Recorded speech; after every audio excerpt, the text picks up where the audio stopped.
And there'll be the smaller ones, the bantam weights and the lightweights. Luckily, we're fairly well controlled bouts. People rarely got injured. Interesting. You might get a bloody nose, but that's as far That's as far as it goes, And then you lose your street cred or you gain your street cred for the rest of the term. Next term, when you come in, people remember, so and so. Don't joke with this one. Serious person, this one. And if you lose, my friend, you'll be the one who's being picked on. Because it has been seen that you have a wooden leg.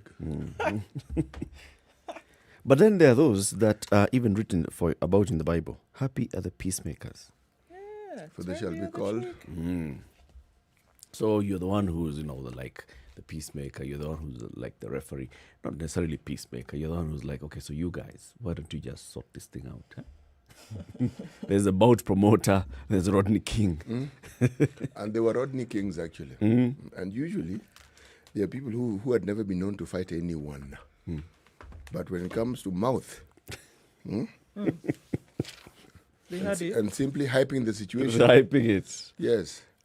Are you ready to rumble? That's the guy. There's a guy like that. Oddly enough, Everybody will know that this is a bout. Forget Eric, yours. in your time, did it also work out that the Rodney Kings of the time were not even really big-bodied individuals? No. Yes. But What would be called modern day influencers. yes, but they had mouths to compensate. Why, my friend? That person would convince you that the way you can beat this person. This one. You can beat. Kumbe on the other side is telling the same. It's just a hype man extraordinaire. Hype man, and then tells everybody, this is the one. This one's. Remember the way he did this that time. Remember these guys need to fight. They need to fight. Rodney King makes everybody want to come and watch that particular fight. Yep. Essentially, you need to stay with kids. Anyway, welcome to the show, everybody. We're glad you tuned in this lovely Wednesday morning. We have a lot of things to discuss. We know what happened in Parliament yesterday. We know what happened in Ukambani yesterday at the burial of the late Machakos senator. And we also know that COVID is still chapping laps, so to speak. And Mutahi Kagwe has told striking workers, come on, get serious. Mutahi Kagwe is following a very well-trodden path, isn't he? The path of threats. Get serious. I think it's his turn to find out how that works. And he will. He will find out. He will find out. He'll find out. Also, the day before yesterday, the Senate passed the tea bill. So, this is, and it started with a lot of complaints. It went to the president's ear. The president said, all right, no, we must do something about this to address the plight of tea farmers and the tea sector in the country. Bill introduced by the government. Bill goes to Senate. First of all, they don't agree with it. Demonstrations on the street by tea farmers urging the Senate to do the right thing. And then the Senate passed it. So we'll be speaking to one senator, Aaron Cheruiyot, and we'll also be speaking to somebody who's been campaigning for these tea reforms. And this is Irongo Nyakera. I was about to say Kangata. Irongo Nyakera. We've spoken to him before about the tea reform. So we'll have him in the conversation. Now, again, today, because it's closing day, we are closing with all of us. Okay? So we'll look at the year in review, see what's positives we get out of the year and the negatives that we get out of the year. And we'll be asking everybody to participate in that conversation. But let's start with the numbers. Okay? Where are we? Okay, so we're looking at COVID. Let's look at COVID specifically in Kenya. We're now at 94,768 cases in the country so far. We look at what was reported yesterday, and 154 new cases and 3 new deaths. Low numbers that are being recorded and reported. Also looking at lowered levels of testing. The health workers' strike does not help at all because in terms of testing and capacity, that has greatly reduced. However, at the same time, there's no targeted testing by the Ministry of Health or the general sector. There is no targeted testing. The last large testing that we saw for large communities of people was end of September when we saw that happening under the purview of the Nairobi Metropolitan Services, and they took on that. But since then, we've not seen anything like that. So it's people who present themselves to centers for testing that are actually being reported right now. Can we not call that targeted? It's just people who show up. You're If targeting you- people who come and they're exhibiting symptoms that could No, but be suspected to but you be. don't So have- you you're don't- targeting. You're saying you're- only the people who show up with these symptoms are the ones we shall test. No, it's not your goal. You don't come up with it, so it can't be a target for you because you don't have any intention. They are the ones who are presenting themselves, and so you just report it. Had you said that now you're setting out something where you say, okay, everybody who presents with symptoms, please come, then you can say that's your target. Or if you say people below this age, Yeah. people above this age, Right, then you or have a this target. gender, Then you have a target. Like they said, for example, NMS now put this out. Let's see what's going on in Nairobi. So their target was 4,000 people over 3 days in Nairobi. But in this case, it's people who show up to centers who may So essentially, it's voluntary. Yeah, exactly. It's not targeted. So there's no drives. There's no intent. Look, there are not enough testing kits anyway. But pause for a second and consider what Eric is actually asking. Because really, maybe we need to broaden the scope and understanding of this word targeted. Because what really are they saying? What's a target? Something that you zero on in. Yes, exactly. Yeah. Are they not zeroing in? That's it. But it's not their intent. You get it? That is their intent. No, it's not. Their intention is to capture anybody who exhibits symptoms and test them and then take them into treatment. That's their intention. Or are you saying that that is what they do anyway, so it can't be targeted? It can't. It's what they're going to do. So it's what goes beyond this. It's not targeted because if the people don't show up, then what's your target? If somebody has symptoms and they sit in their house with it, then you don't have an achieved No, target. but in on any the way. other hand, you could perhaps target an age group or a gender, and they also don't turn up. Exactly. But if you target something, when you zero on in something, there then is an action that follows that. In this case, For example, Nairobi, you can say that Nairobi was running a targeted campaign. What was the target? That we have opened up and we're doing mass testing. Anybody who feels that they'd like to be tested, come. It's the same. It's voluntary. It's you turn up. It's you get tested. If you don't turn up, I didn't go. yes, but you see, in I this case, wasn't they're tested. providing the test kits. They're in certain centers. They're going out to certain places. They've set this up. There's communication about it. They've told everybody that this is what we want to do. As opposed to this now where you have different centers, there are test kits available. If you come, you're coming because you're feeling sick. And then they will And test you've you been as a told. result of that. Come. No, you haven't. You've not been told come. There's no communication about it. It just happens to be that if you feel sick today and you show up at Kemri, for example, one of the testing centers, they'll say, okay, you've come, maybe, okay, we'll test you. But in terms of putting out communication and saying this is what we hope to achieve and then zeroing in on it, that is not happening. So if that's ramped up in the next couple of weeks, if we get more testing kits, which is the plan, then probably we'll see higher numbers. But for now, with strikes that are going on, you're going to see these low numbers being recorded. 154 new cases in the country, 3 new deaths. If we look around the rest of the world, now the high numbers that we're looking at, now over 78 million cases. 78,360,768, 55 million of those having recovered. So we're looking at about, active cases, 21 million globally. Still continue to see the high numbers that are being recorded in Western Europe and the United States. Now, India, interestingly enough, has crossed the 10 million mark. India would be, going east, the only country that is really still suffering the brunt of this in terms of high infections. India recorded 23,886 new cases yesterday and 331 deaths. Numbers still continue to rise here. And if you're looking at an average, this is the highest in a couple of days that they've seen since they recorded 24,500 2 days ago. Okay, so I mean, still considerably lower numbers than what they saw about a month ago, but still climbing up there. So we have the US and then India on this side, the South American countries and Western European countries, and a few Eastern European, Russia, for example. So still high numbers that we're seeing. Still continue to talk about the vaccine and what it's going to be able to do for a lot of folks during COVID. So waiting to see what happens. What's the news on this news train?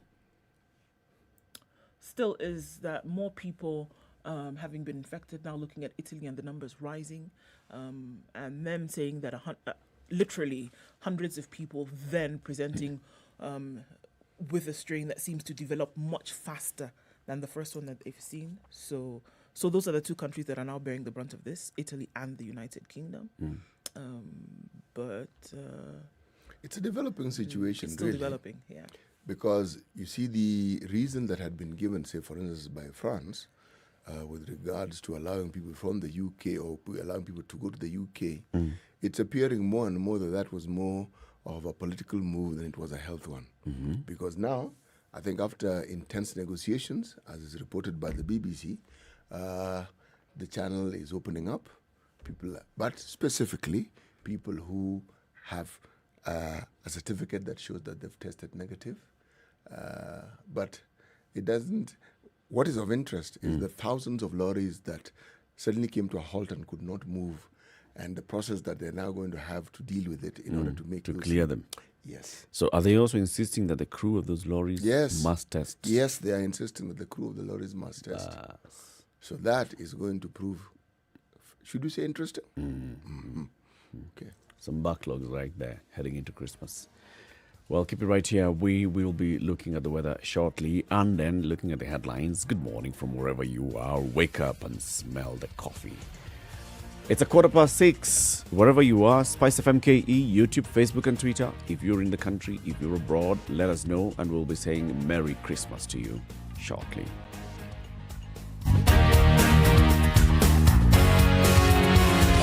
24/7 around the world, non-stop. This is Spice FM.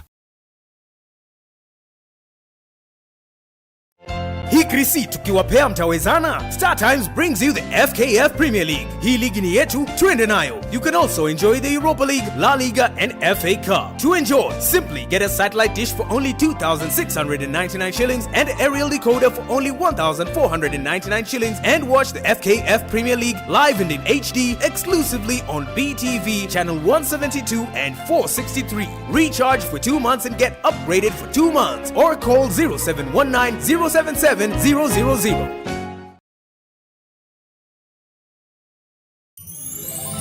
Hi, my name is Emmanuel Kisingani from Spice FM's The Adults in the Room, and I am here to wish you a very, very happy holiday season and a very, very prosperous 2021. 2020, we've had our ups and downs, but I believe that 2021, we're going to come back bigger and better. Remember, don't drink and drive, and see you. The weather with Spice FM. All right, this Friday, this Wednesday, mostly clear conditions in Nairobi at 15. We're going to highs with 27 today. It's going to be rather warm in the capital. Mostly clear conditions in Nakuru. Looking west, 13 degrees, highs of 26 today. Nyeri is clear at 11, highs of 24 and lows of 11. We're looking at Eldoret where it's clear as well at 12 degrees, highs of 24. Kisumu this morning at 19 degrees, highs of 28 and lows of 19. Partly cloudy conditions in Kakamega at 14, going to highs of 30 today. Looking at rain in some parts of Mombasa today, 26. Highs of 31 and lows of 25. It's raining in Malindi at 16, going to highs of 28 today, lows of 16. Kampala's experiencing thunderstorms quite early, 20 degrees, going to highs of 26 and lows of 18. And Dar es Salaam, light rain this morning at 27. Highs will be 30 and lows of 26. Johannesburg also light rain this morning, 100% chance of that continuing through this Wednesday. 25 degrees the high and lows of 17. Looking into Lagos, it's clear at 26, highs of 32 and lows of 25. Kinshasa is a cloudy morning, 29 the high today and then lows of 24, currently at 25. Sunny conditions that are slightly warmer in Beijing. It's 5 degrees right now. It's going to go just to a high of 6, down to lows of -8. Rain showers plus snow make sleet in Paris this morning at 13 degrees. Highs of just 13 and lows of 7. We're looking at 13 degrees and mostly cloudy in London. Highs of that and lows of 5. And for now, into Tuesday night actually in New York, 6 degrees and cloudy. We'll go to a high of 8 and lows of -1.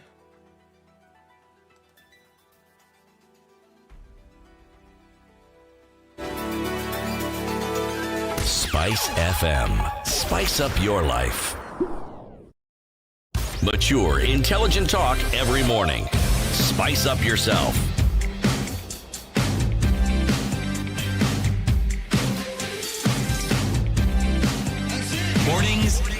right. Okay. It's 18 minutes after 6. A very good morning to you wherever you are. Who is online?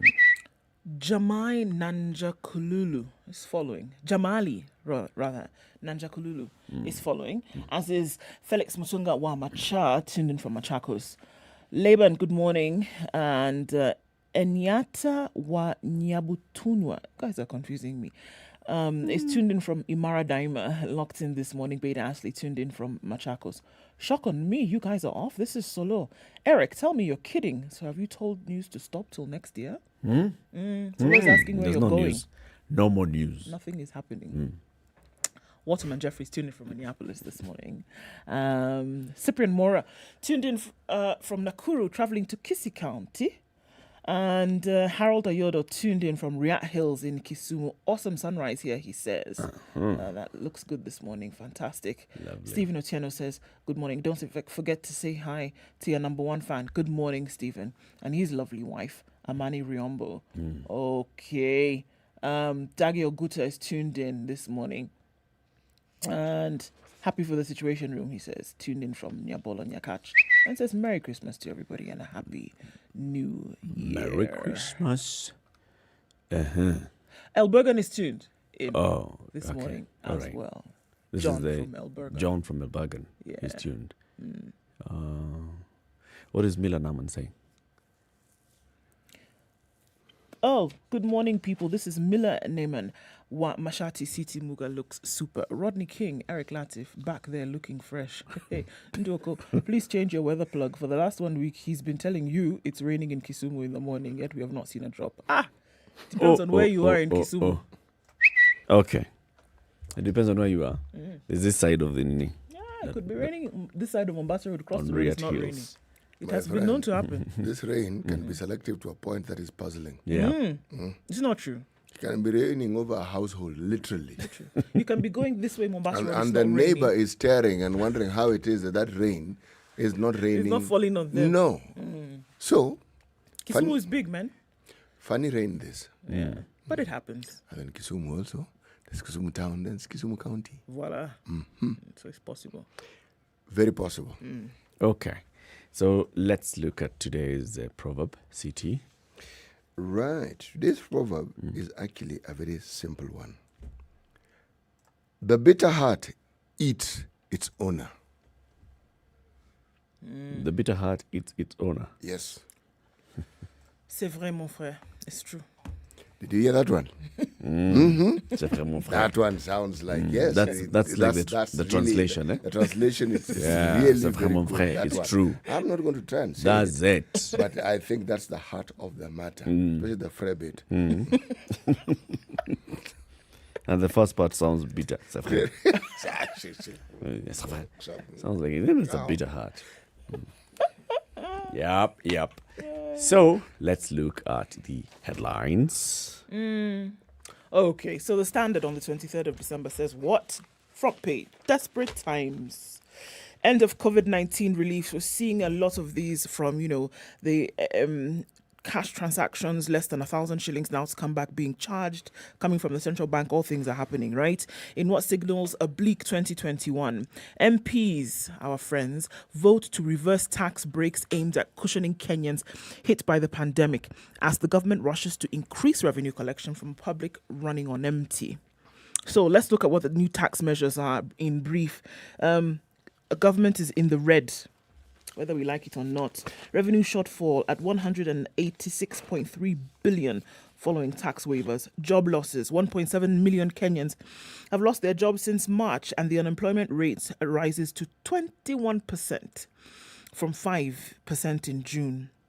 Pay cuts between 15% and 85% slash in salary for workers. 1 in 3 household-run businesses have shut down. School fees. Parents face pressure to pay fees for 4 terms, plus arrears in 1 year after school calendar was revised. The medics are also on strike. Kenya exposed after health workers down their tools to protest PPE shortage and poor terms. Profit warning. Most corporate companies have either reported losses or seen their earnings dip significantly this year. 1% is what Kenya's projected economic growth is this year, down from an initial 6%. 7.2 trillion shillings. That's the country's current debt, which is expected to rise to 8.4 trillion in just a few short months. April 14th is the date when the president when Parliament approved the president's tax waivers to cushion Kenyans from the effects of COVID-19. But in a few weeks, all of this is coming to an end. We're going to look at the reintroduction of that cut that was given. Kenyans will go back to paying 16% on VAT. Kenyans will go back to paying those who were granted this waiver that were earning 24,000 shillings or less and then were not taxed. They will go back to paying that tax. Those ones are not. They're not? No. The 24,000 is still That under? remains there. Okay. People who are earning 24 and below, pay is still 100% Okay. waiver. Everybody above who had received the 5%, however, that goes back. Yes. So those who had received the 5% reprieve, they go back to paying the 30%. Okay? So beginning next year, most families will be sending their children back to school with a number of learning institutions slapping parents with additional fees to cover for lost income, clear arrears, and cater for additional costs like buying sanitizers and face masks. The government, however, sought to reassure Kenyans that the new tax rates will be lower compared to the ones that they paid in pre-COVID-19 period. So they'll be lower. By the percentage by which they'll be lower is not clear. So what is going to be lower? The The new tax rate of what? Yeah, that has not been established. Okay, so let me just give you a little bit more information. During the COVID-19 period, an individual taxpayer earning 50,000 shillings had been paying a monthly pay-as-you-earn of 2,687. Okay, but under the new tax regime, they will be paying 4,367 compared to the pre-COVID period of 7,656. Because the first 24,000 is free. Yes. You get it? So now on that 50,000 shillings, where you would have paid 7,000, now you're paying 3,000 something. So you're saving about 3,500 shillings, or you keep about 3,500 shillings more than you would pre-COVID. Okay? Those earning a basic salary of 100,000 shillings that are currently paying 14,366 under the tax incentives. Beginning January, the taxman will take 17,000 from them compared to pre-COVID when they used to take 22,000. All right? Okay.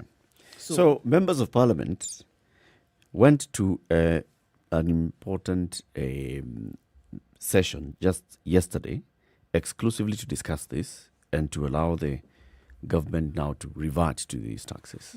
All right. A lot of conversations that then you will see happening in Parliament. For example, there are those that when they were passing the bill, initially they were saying, we don't believe that this is the way the government should go anyway.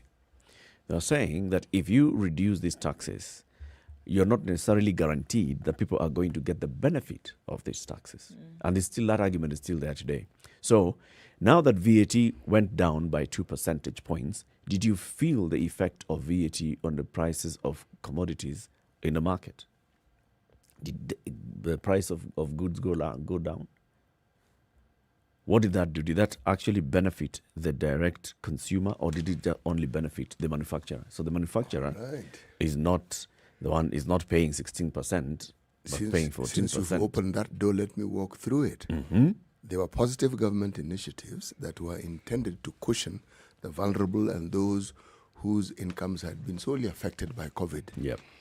Did those initiatives actually reach each and every person for whom it was intended? Did it achieve the intended purpose and consequence? Did it? And let's bring it to the current situation that we now have with our health workers. There were all these promises about what it is that the government was going to do and had planned to do and had hoped to do, and in some cases declared they had done with regards to ensuring that there was an environment in which the work that these people are supposed to do was what it was or what was required. Did that happen? You see, what the MPs are doing, one can even understand. One can understand that the government is broke. The government was broke before COVID. Okay? In terms of the government meeting its needs, and this cat and mouse game that they keep playing with counties and God knows who and supposedly introducing new projects and nobody has asked them to introduce, and saying they are giving them elevated terms and explaining all sorts of things about them. And yet, the very basics have not been met. This particular decision has merit. Which one? This one to revert the... Yes, it has merit. But against the backdrop, against the background of the many initiatives that have not actually met whatever threshold they were supposed to meet, I have to ask the question, okay, fine, we will go back, we'll revert back to those lovely taxes. And then we've seen situations where these very taxes that are collected, when they were collected before COVID, they go. So now, precisely. Are you telling me? So what is it that the government hopes to do? The government hopes to get some extra cash through these taxes, right? So that it's able to then run its affairs. But at the same time, it's basically getting food out of an ordinary person's mouth. Literally. Because if, for example, we look at what we are just saying, before COVID, somebody who was earning a salary of 50,000 shillings was paying a payee of 7,656. Because of the waiver, the person was now paying the tax of 2,687. Yes. Assuming they didn't get a pay cut on anything. Yeah? So there was 4,000 bob extra in this person's pocket. Precisely. 4,000 shillings. And remember when we were having this conversation, we were being told, if this person has 4,000 shillings extra, then they are actually able to support not just their family, but they can even support others. Yes, because it's extra 4K. Now, you are going, with a new tax rate, you're going to pay 4,367. So some 2K has been taken from that. It's going back to the government. Is that going to have a positive impact on the individual? Is that going to have a positive impact on the government? So the government will have some 800 and something billion shillings that it collects, all right? But what does that do? You've basically taken the food out of somebody's mouth during this COVID-19 time when things are getting thicker and thicker.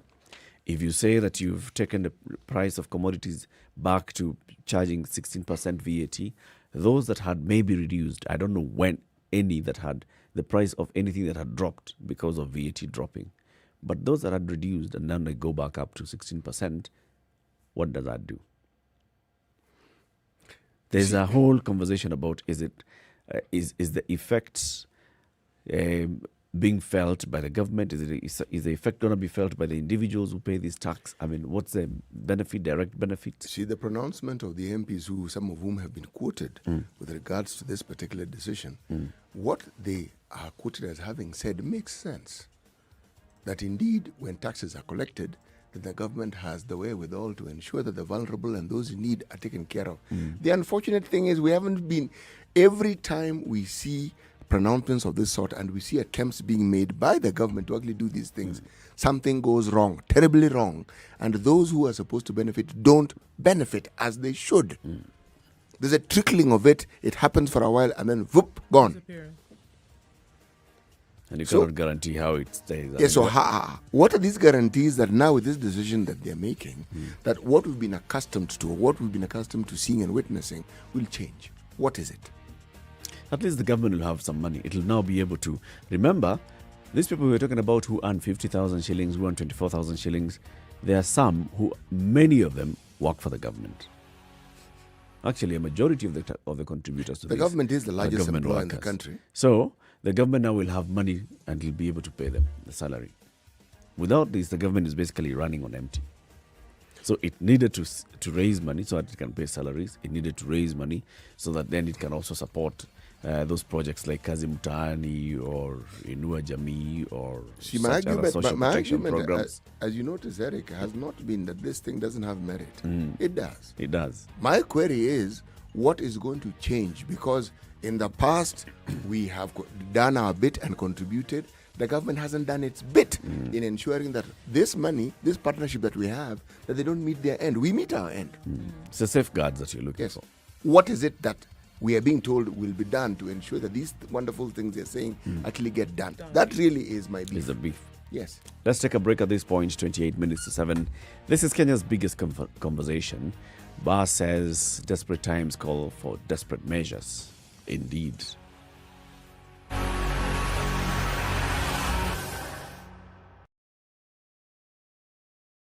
Spice FM. It's getting hot in here. Oh, everybody steals. It's better a thief who brings something small back.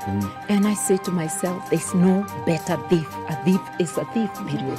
All those bribes, how much they're getting per year, how much inconvenience they're causing, as much as you call it a small case, it's worth it to be convicted. The truth is, we are a tribal nation. Because if we were not tribal, and I want to go back to this, you cannot continue walking around with a mug which is clean outside and it's rotten inside. We have become a Fuliza country. We have mortgaged our country because of debt. You've got one chef working and the assistant chef wakati anatakana koroge unga nini hayuko. This is the Situation Room, the only way to start your day. Spice FM, Malindi. All right, outbound Nairobi this morning, several vehicles in an accident on Mombasa Road as you approach the Machakos Junction. So if you're going in that direction, that's what's up ahead. On the other side of things, also a very nasty accident at Kahawa and Dani en route to town this morning. So guys, it looks like we've not started off on a good note today, but we need to be extremely careful as you're coming out, guys. This was a really nasty one at Kahawa as a lorry lost its way and several vehicles have been affected as a result of that. So there's traffic that's already building up on Mombasa Road. It's already building up on Thika Road as well. There's heavy traffic towards Kijabe this morning, guys. So we know that there is an exodus of folks from the city.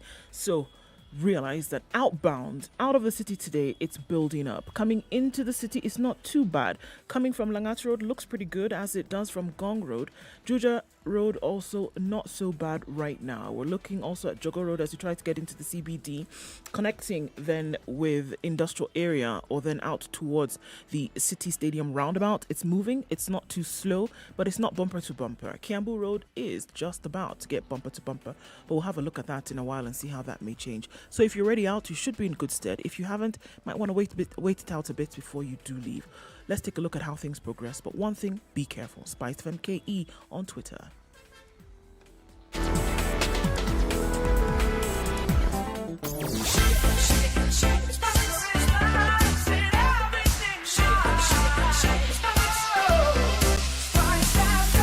Spice up your life. Mature, intelligent talk every morning. Spice up yourself.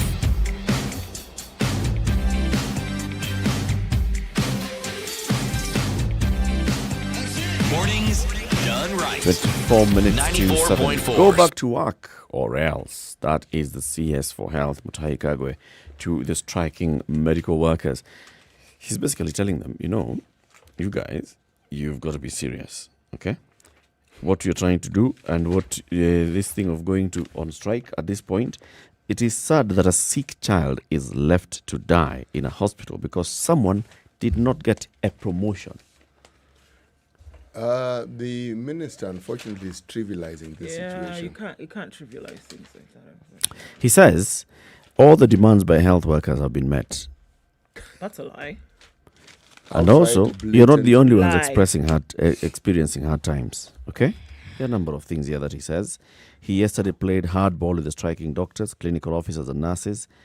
He said the state may have to sack the medics. We cannot allow patients to be abandoned. There are only two options. One is that hopefully the medics will return to work, or for those who will not, we'll get others to replace them as soon as possible. It's sad when the idea of formation of a commission is more important than a woman who is about to give birth. It is sad that a sick child is left to die in a hospital because someone did not get a promotion. That you guys. So just because a commission is what you want, now you decide to go to strike. It is not the only things that the health workers are complaining about, for heaven's sake. I think it's quite sad that he's going to whittle it down to something like that, especially when they've been speaking for a very long time, and whittling it down to saying that you want a promotion, so you sound really stupid, or you look rather dumb in the eyes of the public to say that you're going to allow people die because you're looking for a promotion.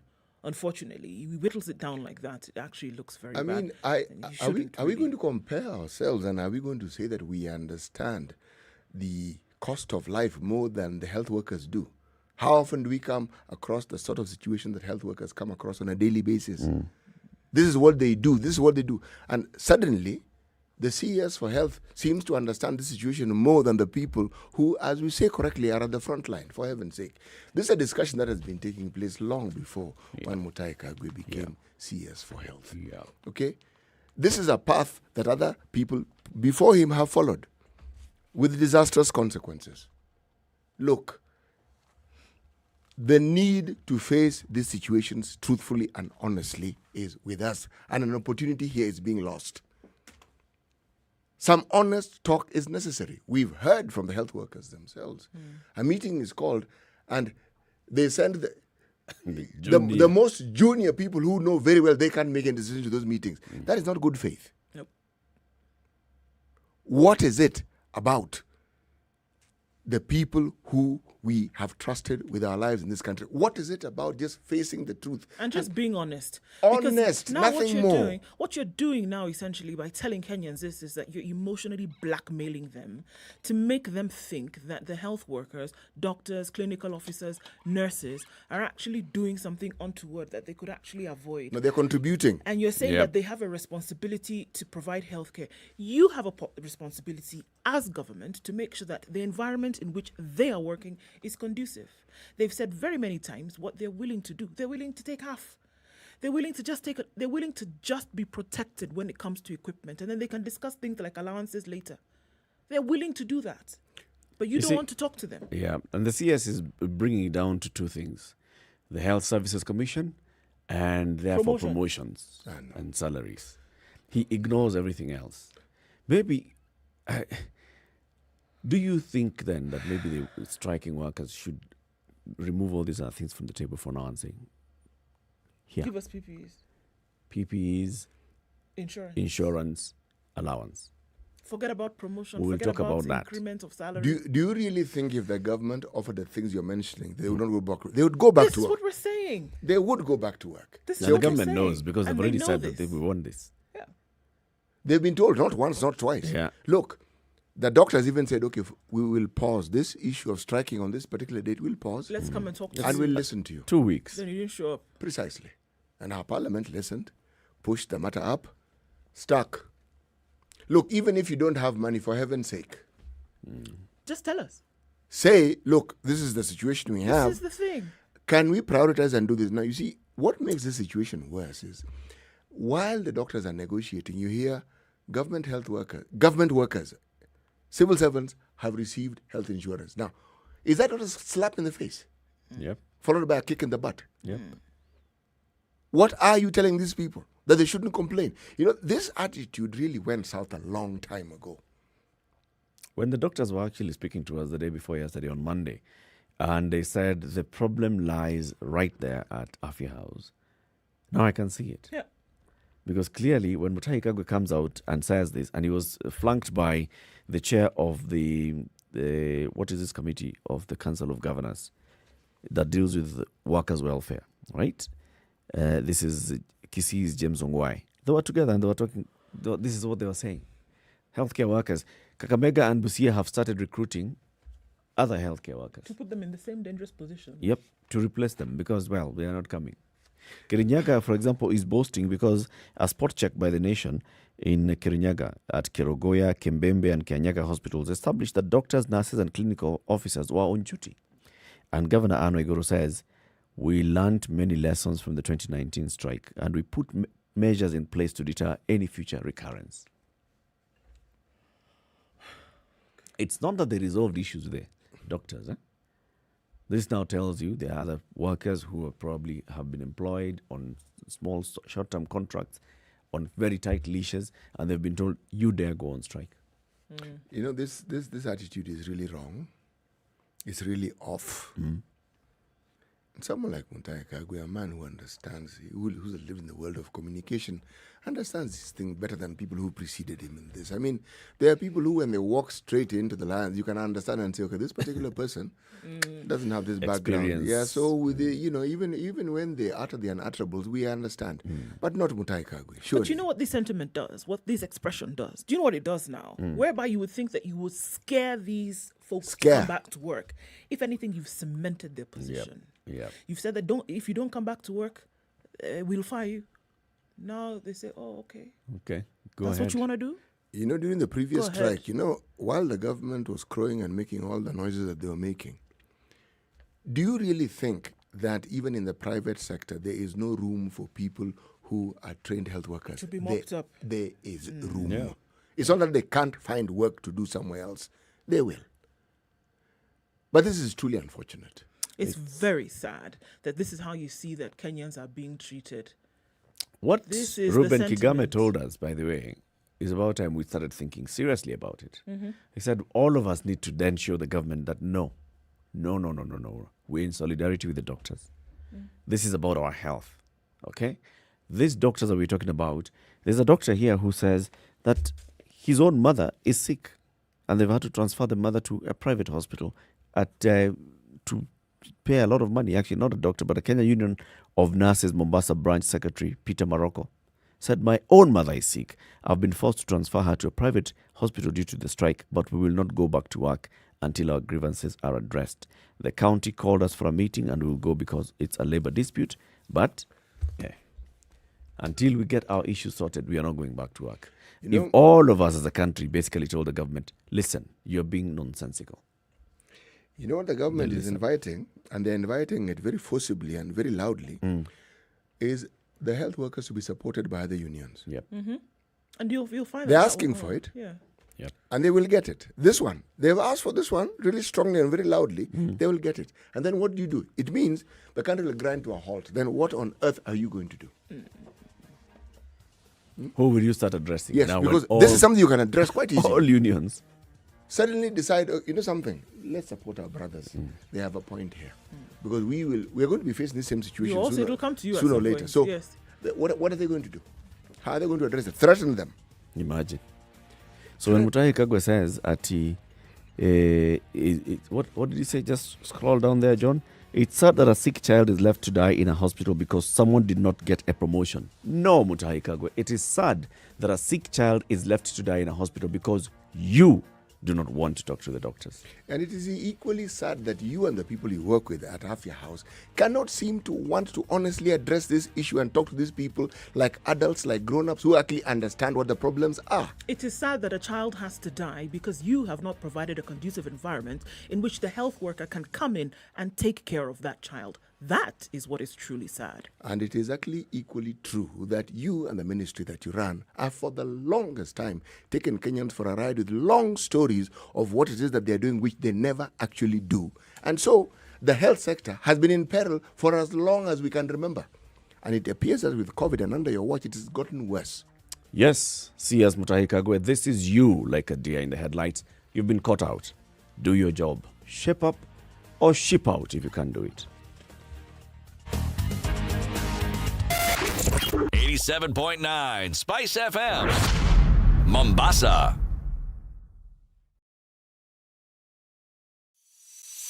Happy holidays, everyone. Some may say 2020 has been a terrible year, but here on Spice FM, it has been amazing. 5 days a week on the Spice Drive, it has been great having your company. We're looking forward to bigger and better in 2021. And the reason for the season remains. It's all about love, it's all about family, and it's all about the celebration of new beginnings. Here's to many more happy holidays from me, Monique, right here on the Spice Drive.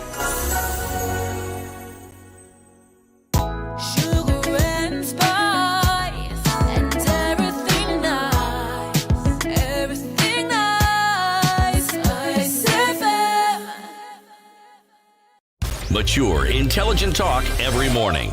Spice up yourself.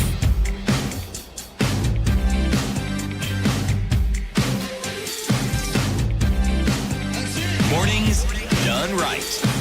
94.4 Spice FM, This is Nairobi. Kenya's biggest conversation, the Situation Room. We appreciate everybody who's saying hello to us, even online.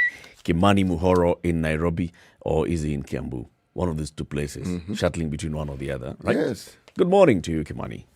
We are glad that you're tuned in. Now, other headlines, CT. All right. Look for a happier one.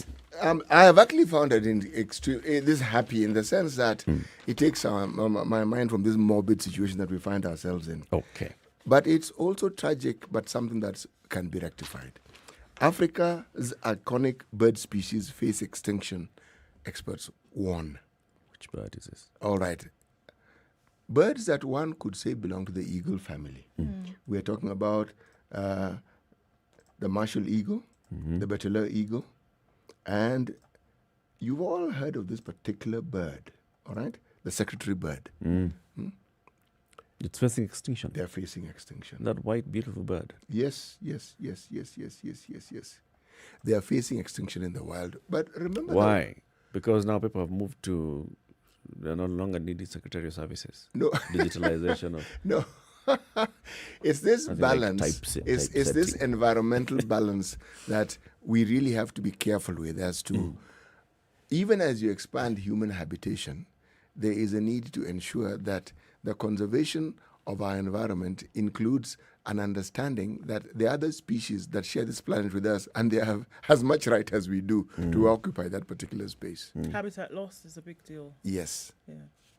Because every time we degrade our environment by cutting down trees, ensuring forests go, the environmental loss is phenomenal.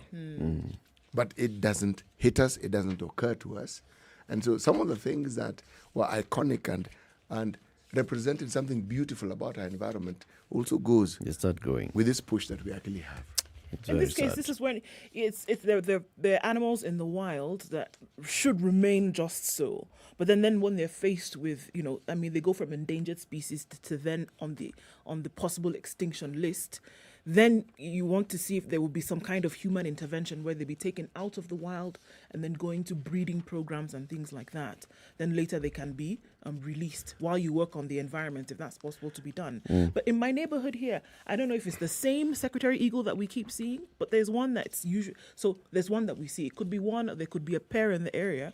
But I mean, it's still there. But then I think about the roads that are also being constructed in this area, and habitat loss, and then maybe in a few months we won't see it again. The air pollution, and also remember, there's this human conflict with wildlife, and also laws that we have that don't actually address such issues like compensating people for loss of property. Just the normal issues. And then there's the really bigger issue of the environment and the degradation of it, and the climate change that it brings about, and the rapid negative consequences as a result of that. This is a global discussion currently. You see, BirdLife International, which is a partner of Kenya Nature Kenya, they attribute these declines to the death traps that are set for these birds. The people who trap these birds, some to sell them. Then there is the retaliatory poisoning, arising from poor compensation systems of lives of losses from wildlife and other causes. Now, remember, we do have stories of people who are actually looking after wildlife, but those are people who have understood that the coexistence between them and the wildlife is of benefit to them. That's why we have conservancies. And there's that understanding, and they can see the benefits. But this gospel apparently hasn't been preached loudly and widely enough. Yes. When you wake up early in the morning and you hear these birds, you take that for granted. But what we are guaranteeing is that our children and their children will... They won't hear these songs. Precisely. So that's true. A heritage that we found, we didn't work for, we just found. We are doing the unthinkable, and we're ensuring that future generations don't have it. We're not now, conserving that it. is a crime of phenomenal proportions, really. It is. There's a positive news item here. This is about a woman called Jane Kimiti. Jane Kimiti is the principal of Othaya Girls High School. She has been feted by the African Union and named the best teacher in Africa. Excellent. This is a very good story. So, number one, last year she was recognized as the Principal of the Year by the Teacher Service Commission. So then she was nominated for this award, the Continental Award by the Teacher Service Commission. She says there were a number of them, then they were shortlisted, and eventually she emerged the winner. This is because of the work that she's done, especially embracing ICT, using ICT as a tool for teaching in her school. And also because of this use of ICT, she's also been able to rope in other schools as well. So from Othaya Girls, or from whichever school she has been, she's able to teach other pupils from other schools and able to rope them in just because of use of ICT. She's very open-minded. In 2011, she received the Head of State Commendation in the Civilian Division. In 2013, she was named the best day school in her school was named the best day school in Nyandarua Sub-County. That was Kiganjo Secondary. In 2019, she received the Regional Principal of the Year Award. In 2019, the Principal of the Year Award. In 2020, in these COVID times, she is the best teacher in Africa. Now that is a story worth celebrating. Yep. There was one Peter Mokaya Kabichi who also won a global award. Best the teacher in the world. 2019 Global Teacher Prize. Yep. So we talk about our teachers, by the way. We talk, this thing and the other one or two things about our teachers, but actually, our teachers are very, very good. I think it's the politics surrounding them, the bodies that that they are part of. But in terms of their contribution and in terms of what they are doing, it's teachers on their own in terms of how they Go talk about teachers and what they've done, for example, in other countries. South Sudan, there are very many countries which have taken Kenyan teachers. Rwanda has taken Kenyan teachers. That is just teachers. You look at engineers, look at doctors. Basically, what we have very good of is our human resource. But our government looks at them as a menace. You see, we talk about remittances as though it's a given and our right. But the reason why we have remittances is because we export labor. Yep. Now, credit to the government. We have a government that has actually trained personnel. Our human resource capacity has been well trained. But it's after we train them that we don't really seem to bother about how to look after them. But we export labor, which means we have labor to export. Yep. And even with that, look at how it benefits the government. So the government does get back what it is that they invested, and even more. Through remittances. By the time your remittances becomes number one or number two in terms of what contributes to your national income, that isn't a small thing. It isn't. Yes. It isn't. Okay. So, the ICC prosecutor is opposing tactics being used to appeal against one judge hearing lawyer Gisheru's case. So Bensouda is siding with Kenyan Gisheru, who is facing trial. Now, in the court, the pre-trial chamber A allows for submissions to protect the rights of Bet. Let's move on into those details. Prosecutor Fatu Bensouda has taken sides with the Kenyan lawyer facing charges before the International Criminal Court in opposing tactics being used to appeal against one judge hearing this case. The ICC prosecutor says the Office of Public Counsel for the Defense lacks the status to seek permission from the pre-trial chamber A to appeal against the decision that discussed claims that a chamber was not properly constituted to hear the case against lawyer Paul Gisheru. She told them that Xavier Jean Keita, that he had not received instructions from Bet, who is a fugitive, to represent him at the court sitting at The Hague, Netherlands. Right? So she's saying that he is not counsel for Mr. Bet, nor in any event is he entitled to participate in this kind of litigation until he is arrested or he surrenders. So they're looking to go forward with this trial, and this individual is actually not there. So their cases were separated one day. Yes, they were separated. But she's finding that this one particular judge is trying in one way to combine the two cases. And she's saying that she needs them to go ahead with Gisheru's case, number one, until they are able to find Bet is now when his name can be mentioned. Okay. I did not frame my husband in the rape case. Woman insists. This is the big headline and a big photo in The Nation this morning. Remember we talked about the gentleman who was released from community prison just the other day? His name is Wambua. So Wambua is a man who had been jailed for life because of being accused and being sentenced for defiling his own 16-year-old daughter then. And then the daughter came and changed the testimony and said, no, actually, I had been coached by my mother. And for that reason, the judge in Machakos said, all right, release this gentleman. And if the prosecution wants to start a new case, they can start a retrial. Now, Nation caught up with this particular woman. Her name is Jacqueline Nzila. And she says, absolutely not. I did not coach my daughter. I have absolutely no regrets over what happened. I still stand and I'm ready to go before court and testify again against him. I'm not afraid of anything as I have no regrets over what happened to him. I'm ready to face the court and testify as I swear I never coached Mwende, that is the daughter, to lie. She's basically now got married and she even has a new baby from her new family. And she says, basically from this story, the writer says Nzelani is emotionless with no sign of guilt for her life. For her, life continues as usual. She was recounting how the troubled marriage with Wambua went and the alleged sexual abuse as easily as if everything happened yesterday. She says she had no regrets over what happened. We were living close to each other. Mwikali and Mwende were living together after she had broken up with her first husband. This is according to a neighbor. That is where the plan was hatched, and it only hit me when I started getting calls from citizens. I have no apologies to make or forgiveness to ask for, as I stand by my testimony that he raped Mwende. I never visited him in jail, and I'm not ready to mend things between us. I've moved on with my life. When he was released from prison, he said he has forgiven his wife, but he'd like her to come before him and ask for that forgiveness. The question that I want to ask is, as I read this story, is why would the daughter, who, as the mother claims, was defiled, why would she then stand? Is it the case of the abuser being the rescuer? Why would why did she change her testimony? Why? Why would she? Many years later. And she says that this is what her mother told her to say. But remember, at the same time, remember what we said. A 16-year-old standing before court saying something that never happened, it's quite hard. It's difficult. And a 16-year-old in matters of this is not clueless. Yeah.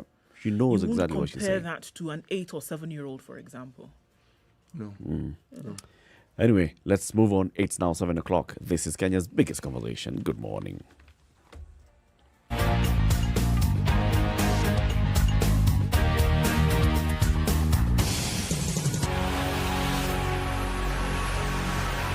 Okay, remember guys, outbound on Mombasa Road as you approach the Machakos Junction, there was that terrible accident that took place today.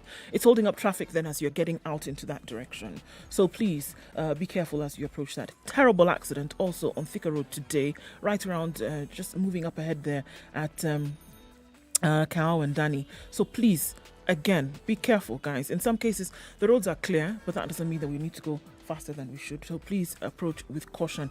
Coming off Kiambu Road and then joining there, going towards the Pangani underpass is moving quite slowly right now, but it will open up as you go into the CBD. It's not too crazy for most other parts. So let's look at that, how that might all change later. But getting around this morning shouldn't be too bad. We have a lot of traffic outbound towards Kijabe, towards Limuru and out in that direction. It's building up, especially today. So let's see how that progresses as we go along. Take care though. All right, so talk to us on Spice FM KE on Twitter, text on 40127. Let's see what it looks like in your neck of the woods.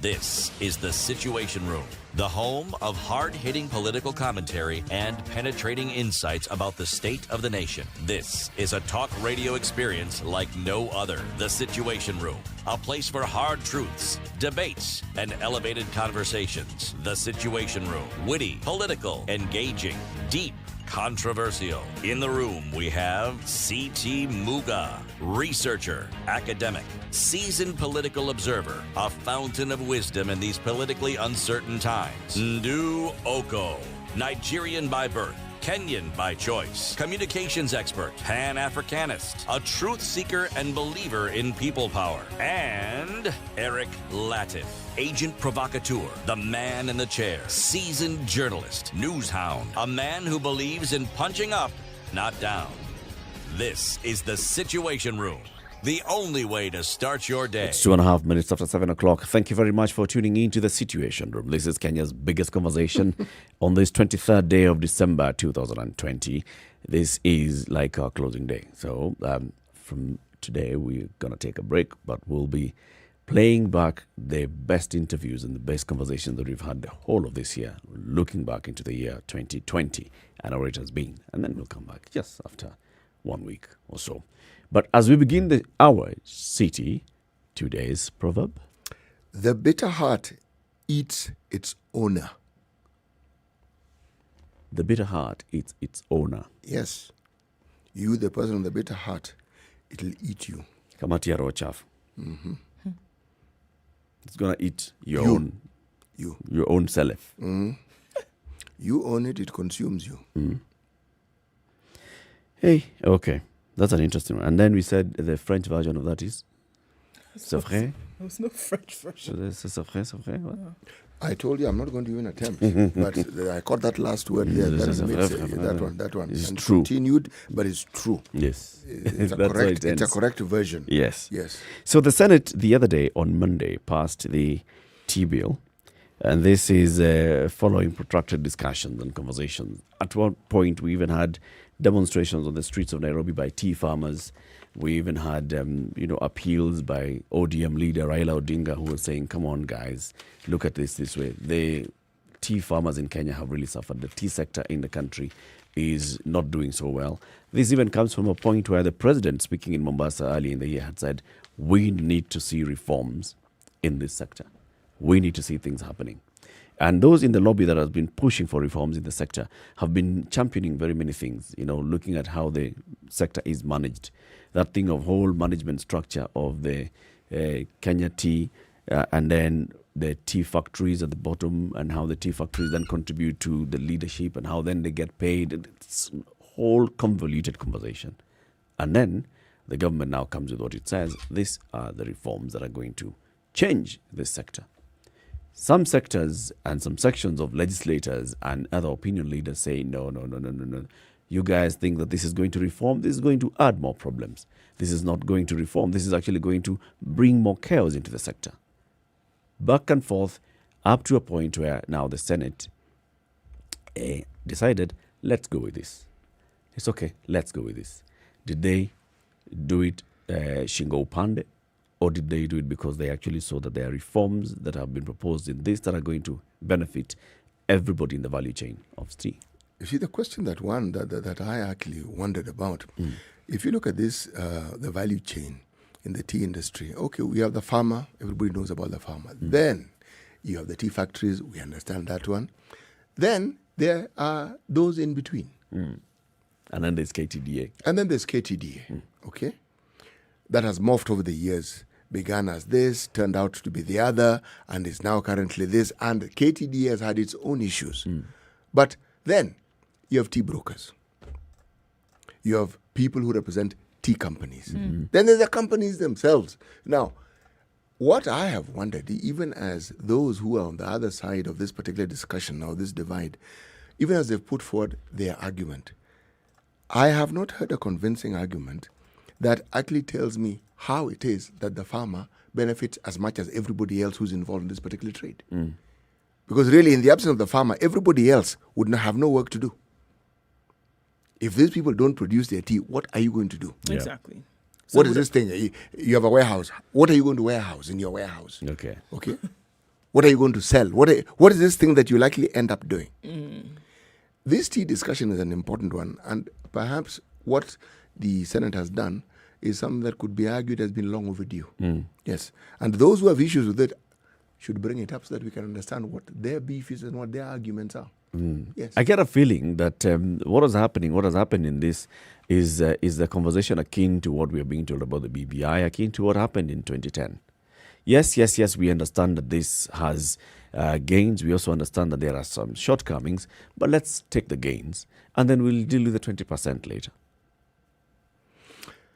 Yes. When you hear some of these conversations, you get that sort of feeling. That you do. There's some serious disquiet about the proposals herein.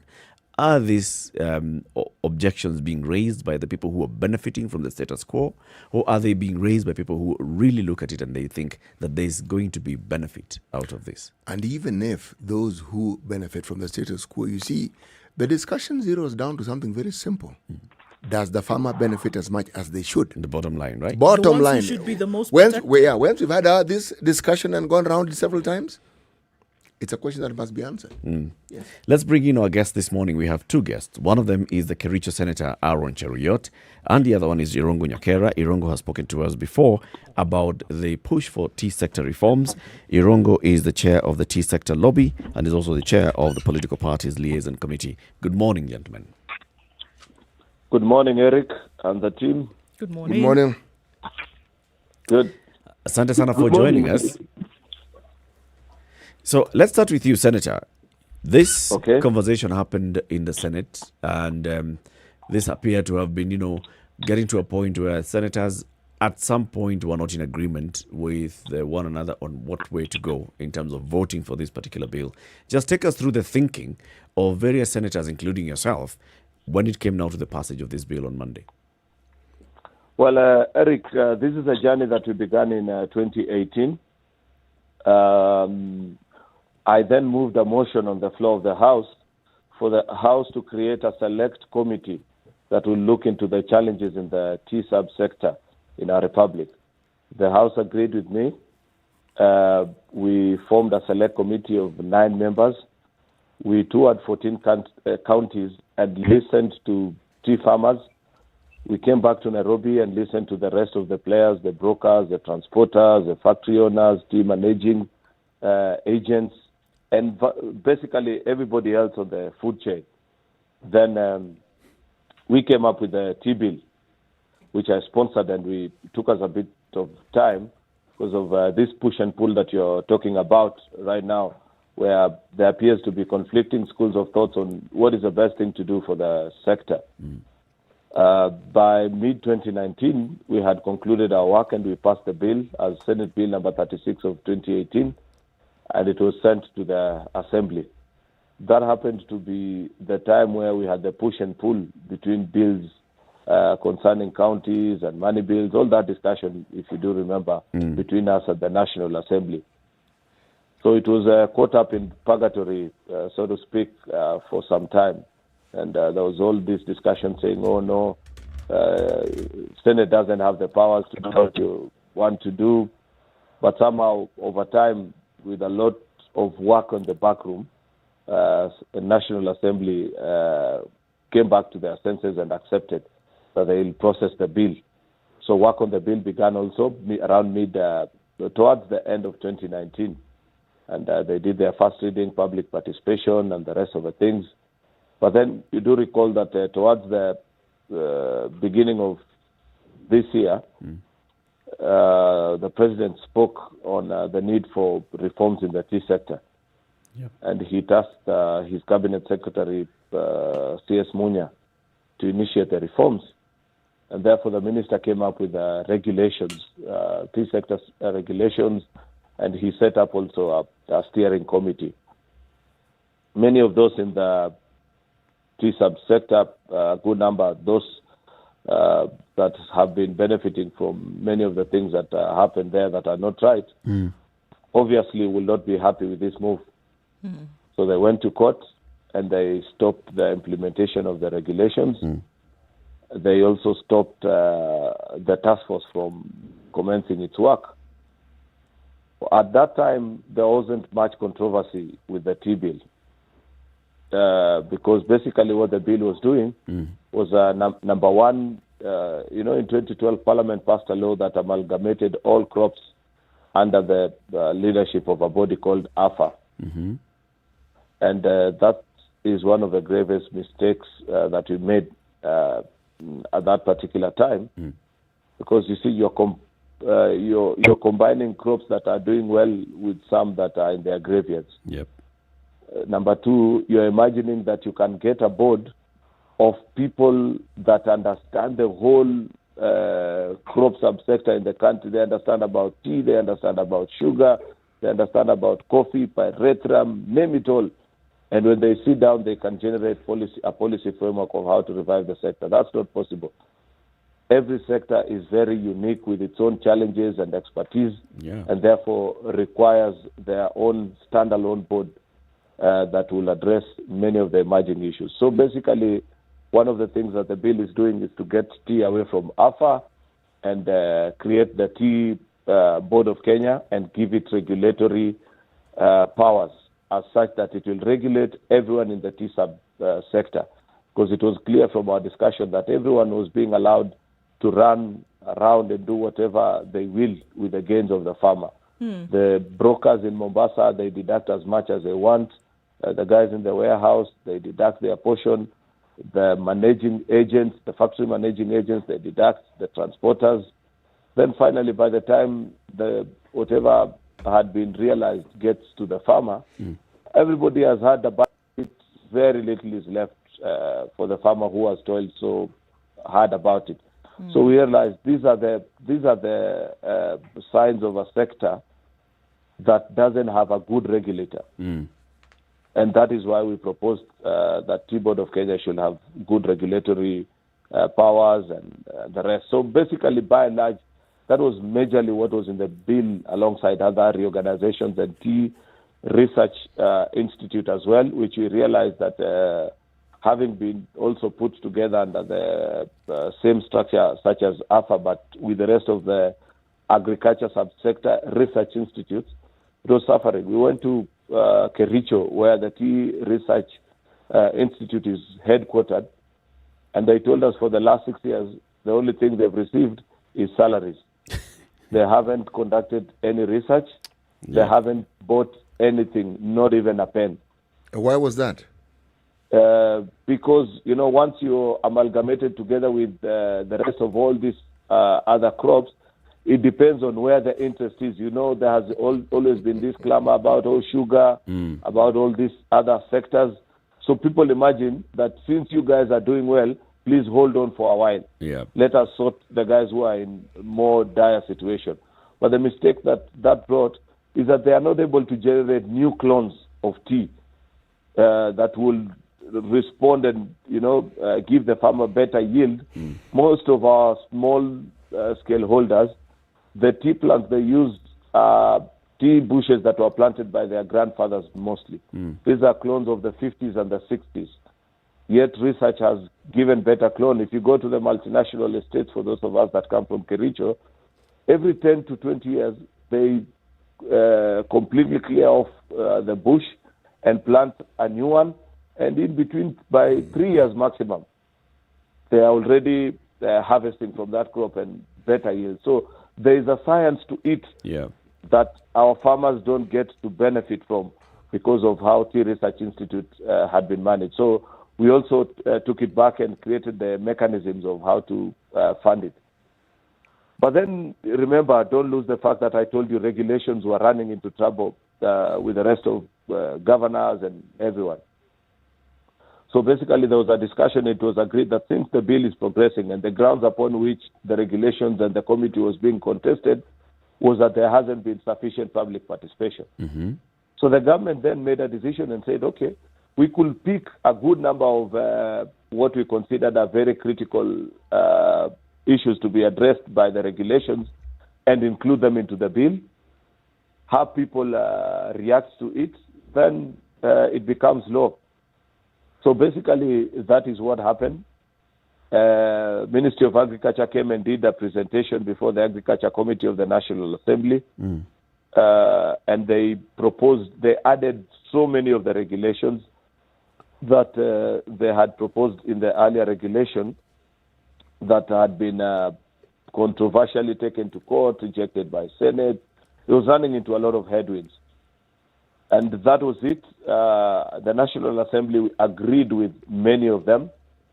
The bill about last month was forwarded back to the Senate because that's a legislative procedure. The bill must complete its journey. It must always go back to the House it originated from, especially where there have been changes, so that they concur to the changes or there's mediation. So when we were presented with this bill, that's when now the situation you were presenting earlier arose, where people felt that there have been too much changes. They don't imagine it's to the benefit of the farmer on some of them. But then this is the practical decision that we had to make. We understand how difficult it is to push a legislation through both houses right now because of the prevailing situation and bad blood between the two houses. There are about 28 bills that the High Court quashed for want of procedure.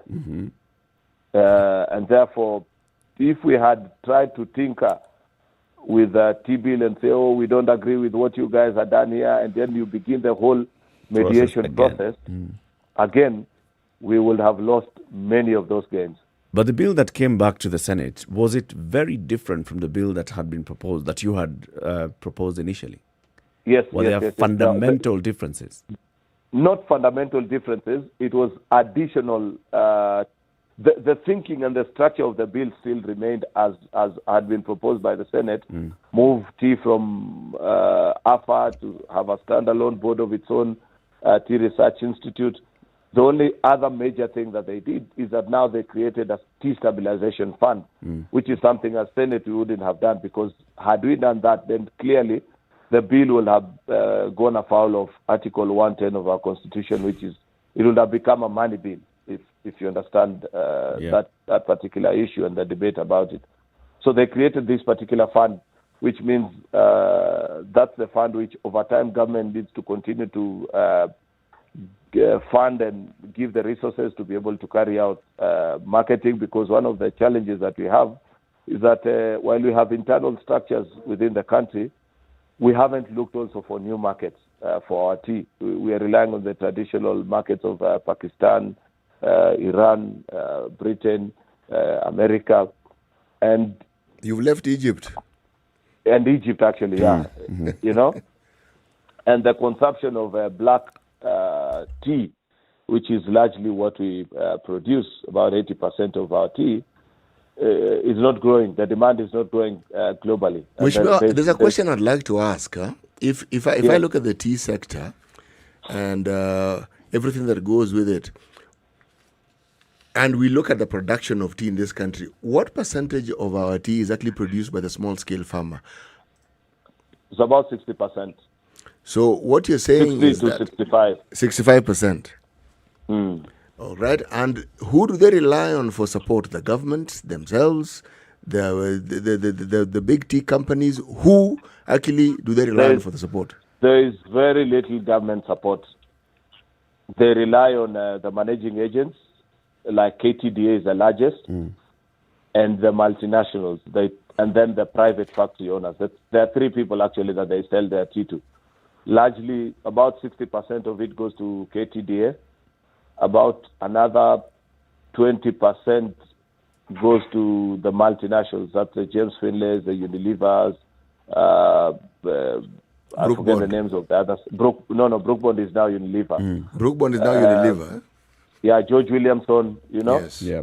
They take their tea to those multinationals. Alternatively, there is an emerging group of small cottage industry, private factory owners. These are guys with one or two factories. So what role does the East African Tea Trade Association play in all this? East African Tea Trade Association is the association that runs the tea auction. You know, it's an association that brings together buyers from the various East African countries, Kenya, Tanzania, Burundi, Rwanda, Tanzania.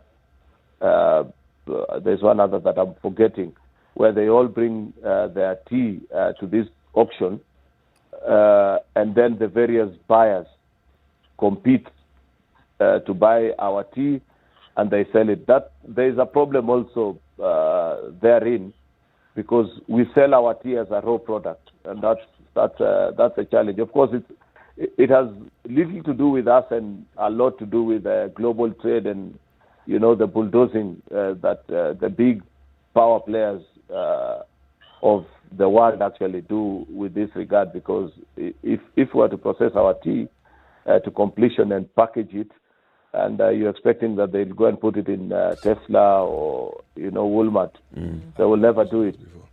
They want to buy it as Liptons or Twinings, then they go and process it. Not actually, there's nothing to process, it's the repackaging. Mheshimiwa, is this something that prevents us from this value addition process? Is this something that actually prevents us from doing it? The demands of the market, Latif, is not as easy. No, this is CT Muga. Latif is the other guy you were talking to before. Oh, yes. Muga, sorry. You know, now I can't see you guys, so I have to rely on my. This is why next year we pray that instead of sending us BBI books, they'll send us vaccines. Right. So that you're able to meet physically. Yeah. So your question was, is there anything specifically that prevents us? Yes. It's the end user in the market. If you package your tea and call it, say, spice tea, and it's on the shelf in the big market sectors, the Egypts and the Pakistans, and nobody knows about us. It's something that we have to do in the long run, but it must be a phased process. You must begin slowly by slowly, package it, partner with other emerging companies. Tea, just like coffee, is a sector that is controlled by a small group of players who are unfortunately very powerful globally. If they bypass you, you'll remain with your tea at the auction. And that is the undoing that farmers have had to do with. That's why we have to sell our tea as is. Then they just go and do the packaging and they gain more value actually. They'll sell it for 3 times the price of what we sell that tea to them. So that's why you need this particular tea fund. That should be their work now, to ensure that one, value addition begins as a first process. You know, the challenge is it's expensive. It's expensive to put up a product and market it. It takes years until people begin to appreciate what it is. It's not that it can't be done, but it takes you time. It's like just the launch of any other particular product. Let's say if you want to launch a line of soft drink to take on, say, Coca-Cola or Pepsi. You can't say that it's impossible, but you know what you're up against. Irongo, to bring you in there now, when you heard the news of this having passed over the last couple of over the many hours, what was your initial reaction based on the conversations that we had with you a few weeks ago in terms of what you wanted to see when it came to the regulation of this sector in the country? What does this mean now on the ground? Now, first, it will be we're actually very elated because it's a journey that we've been for a very long time, almost 2 years from our end. As the Senator has explained how the whole process was. I think for us, we were more on the tea regulation side, as the Senator was holding on the tea bill. And the regulations are the ones that when the President spoke on January 14th, he laid out what needs to happen in the tea subsector. And he didn't say it from what his own policymakers and the others. It's actually from the farmers, the things that the farmers wanted to happen in the subsector so that they could start getting better returns and they could feel that they're in control of their crop. And so from there, the minister formed a team, then gazetted on June 29th, gazetted the regulations, and immediately KTDA, IATA, everyone, all these players went to court to stop the regulations. But then the Parliament, the National Assembly, a committee on delegated legislation passed these regulations. Somehow the Senate came in and they rejected the regulations. And that's how those regulations were merged with the T bill, because some of those issues were so critical. It felt that if we don't have them in the T bill, then we'll have to have the T bill passed and then now start creating regulations for the T Act, which again are these same items. So it will have been a very long process, and that's why from the farmer side, the passing of the T bill was actually a huge sigh of relief, offered them a huge sigh of relief. You can imagine a sector where tea in 2012 at the auction was selling at $3.2, and today in 2020, 8 years later, it's at $2. So despite the inflation and all these other challenges that have happened, the cost of living going up, the tea is down. The price is down by over 50% over the 8 years. So you can imagine also the farmers are asking themselves, is it sustainable? Can we continue farming? So status quo, and for those people who are holding for status quo, was not going to work. Yeah, something needed to be done, and that's what the Senate has mentioned. Things like on the how are we marketing our tea? 55% of our tea is sold to Egypt and Pakistan. Yeah, Pakistan had a huge devaluation of their currency the other day, so they can still buy at the old prices, but on dollar rate, it's coming down. Egypt has an issue with that because of COMESA, taxation on COMESA. So again, our tea, you find that it's in containers in high seas. So we are not looking for new markets. Yeah, out of the 480 million kilograms of tea sold, only 2 million was sold to America. Yeah, that's 0.000% that's being sold there. Mr. Irungu, how would you explain this decline in the value of tea or the cost of tea? You see, there are many reasons to that.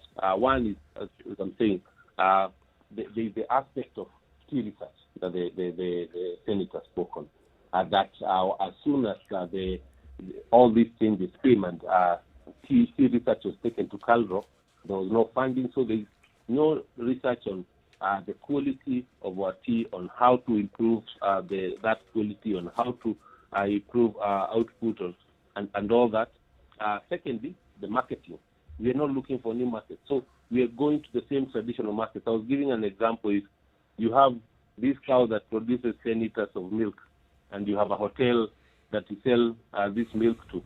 When this cow starts producing 20 liters, if you don't find a new hotel to sell to, this old hotel will tell you we'll buy at half price because it's now have double. And that's what we've been doing. We've not been looking for new markets so that we can make our commodity match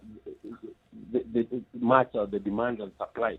So we've just been complaining there's more demand, there's more supply, so the prices keeps coming down.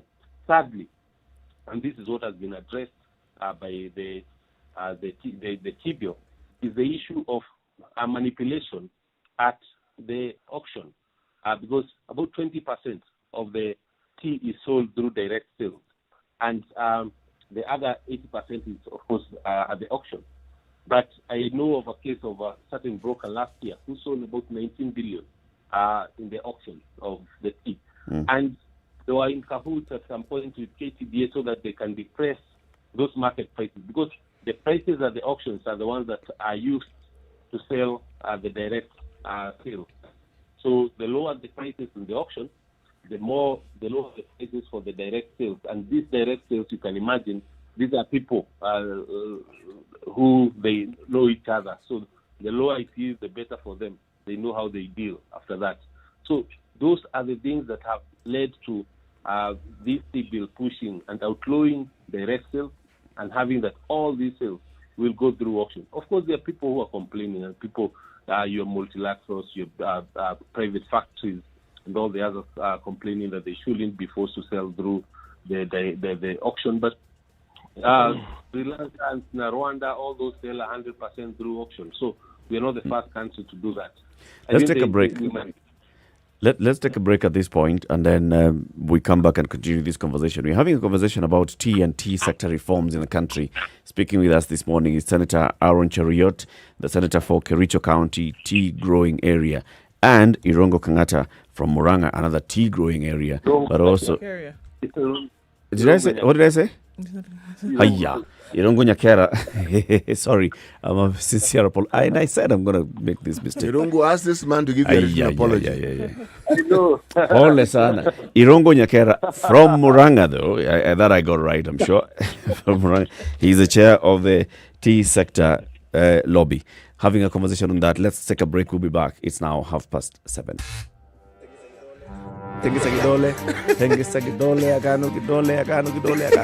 Thank you. The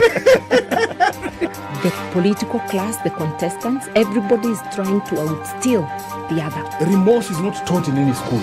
Manners is something you get from your mother. You don't get it from your political party. Why are we so unfocused as a country? Why are we spending money and resources, yet we have real challenges in this country? This coronavirus pandemic should teach us one thing, that universal healthcare is critical. Because at this point, whether you have a medical card that covers you, it doesn't matter. It doesn't matter. This is the Situation Room, the only way to start your day. 24/7 around the world, non-stop. This is Spice FM. In the face of COVID-19, life has been adversely affected, with nearly all schools in Kenya lacking basic hand-washing facilities, affecting more than 19 million children. Together with Davis and Shatleaf and True Black, we, the Standard Group, have partnered to collectively unite other corporates and individuals to join the initiative towards setting up basic sanitation facilities around the country. For more information, send an SMS to the short code 40616 or email standwithkenya@standardmedia.co.ke. Time to come together for tomorrow. It's our future. A partnership by Davis and Shatleaf and True Black and the Standard Group. Spice FM. Nyeri. Okay, clear conditions in Nairobi this morning at 15 degrees. We're going to highs of 27 today. It's sunny in Nakuru at 15, highs of 26, and 8 degrees in Nyeri. A bit chilly this morning. That'll be the low for today, going to highs of 24. Clear conditions in Eldoret at 10, highs of 24. And we'll see highs of 28 in Kisumu. A few clouds here and there, and lows of 18. 18 is what it is in Kakamega, highs of 30 and lows of 17, and 26 in Mombasa. Light rain in some parts, highs of 31 and lows of 25. Malindi this morning is cloudy at 18, highs of 28 and lows of 17. Cloudy conditions in Kampala, out of Kenya, 20, highs of 26 and lows of 18. The highs will be 30 in Dar es Salaam, currently at 26 degrees. It will not go lower than that today. Johannesburg at 18 degrees, experiencing some rain in some parts of the city. 25 the high and lows of 17. Fair skies in Lagos at 26, highs of 32 and lows of 25. And it's cloudy in Kinshasa at 24. See highs of 29, coming back down to lows of 24.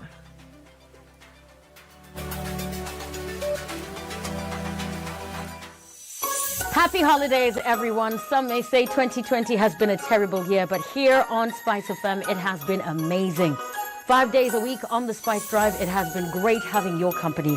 We're looking forward to bigger and better in 2021. And the reason for the season remains. It's all about love, it's all about family, and it's all about the celebration of new beginnings. Here's to many more happy holidays from me, Monique, right here on the Spice Drive.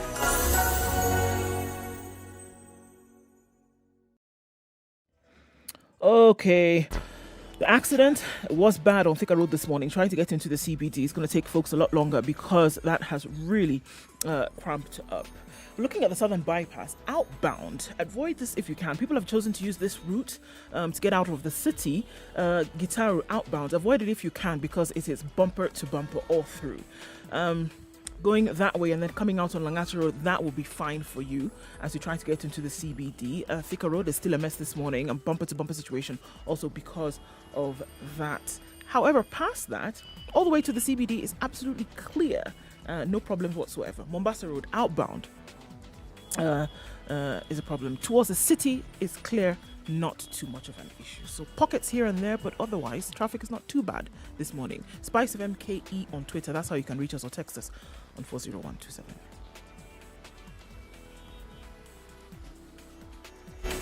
Are you ready? Okay. Spice FM. Mature, intelligent talk every morning. Spice up yourself.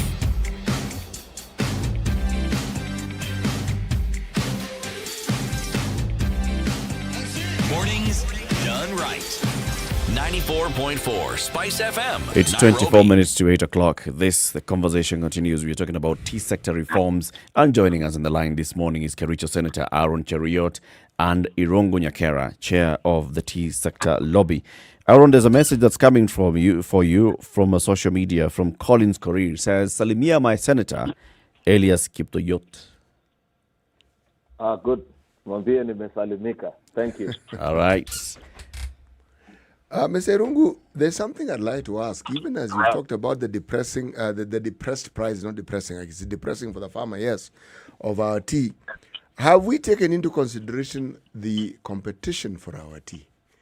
I ask this because, one, there are countries, a country like Ceylon, it's actually now called Sri Lanka, for the longest time was at war with itself. And they're also a major tea producing country. Now, when that war ceded, they went back to the international market with their tea. There are countries like Vietnam who've also become tea-producing areas.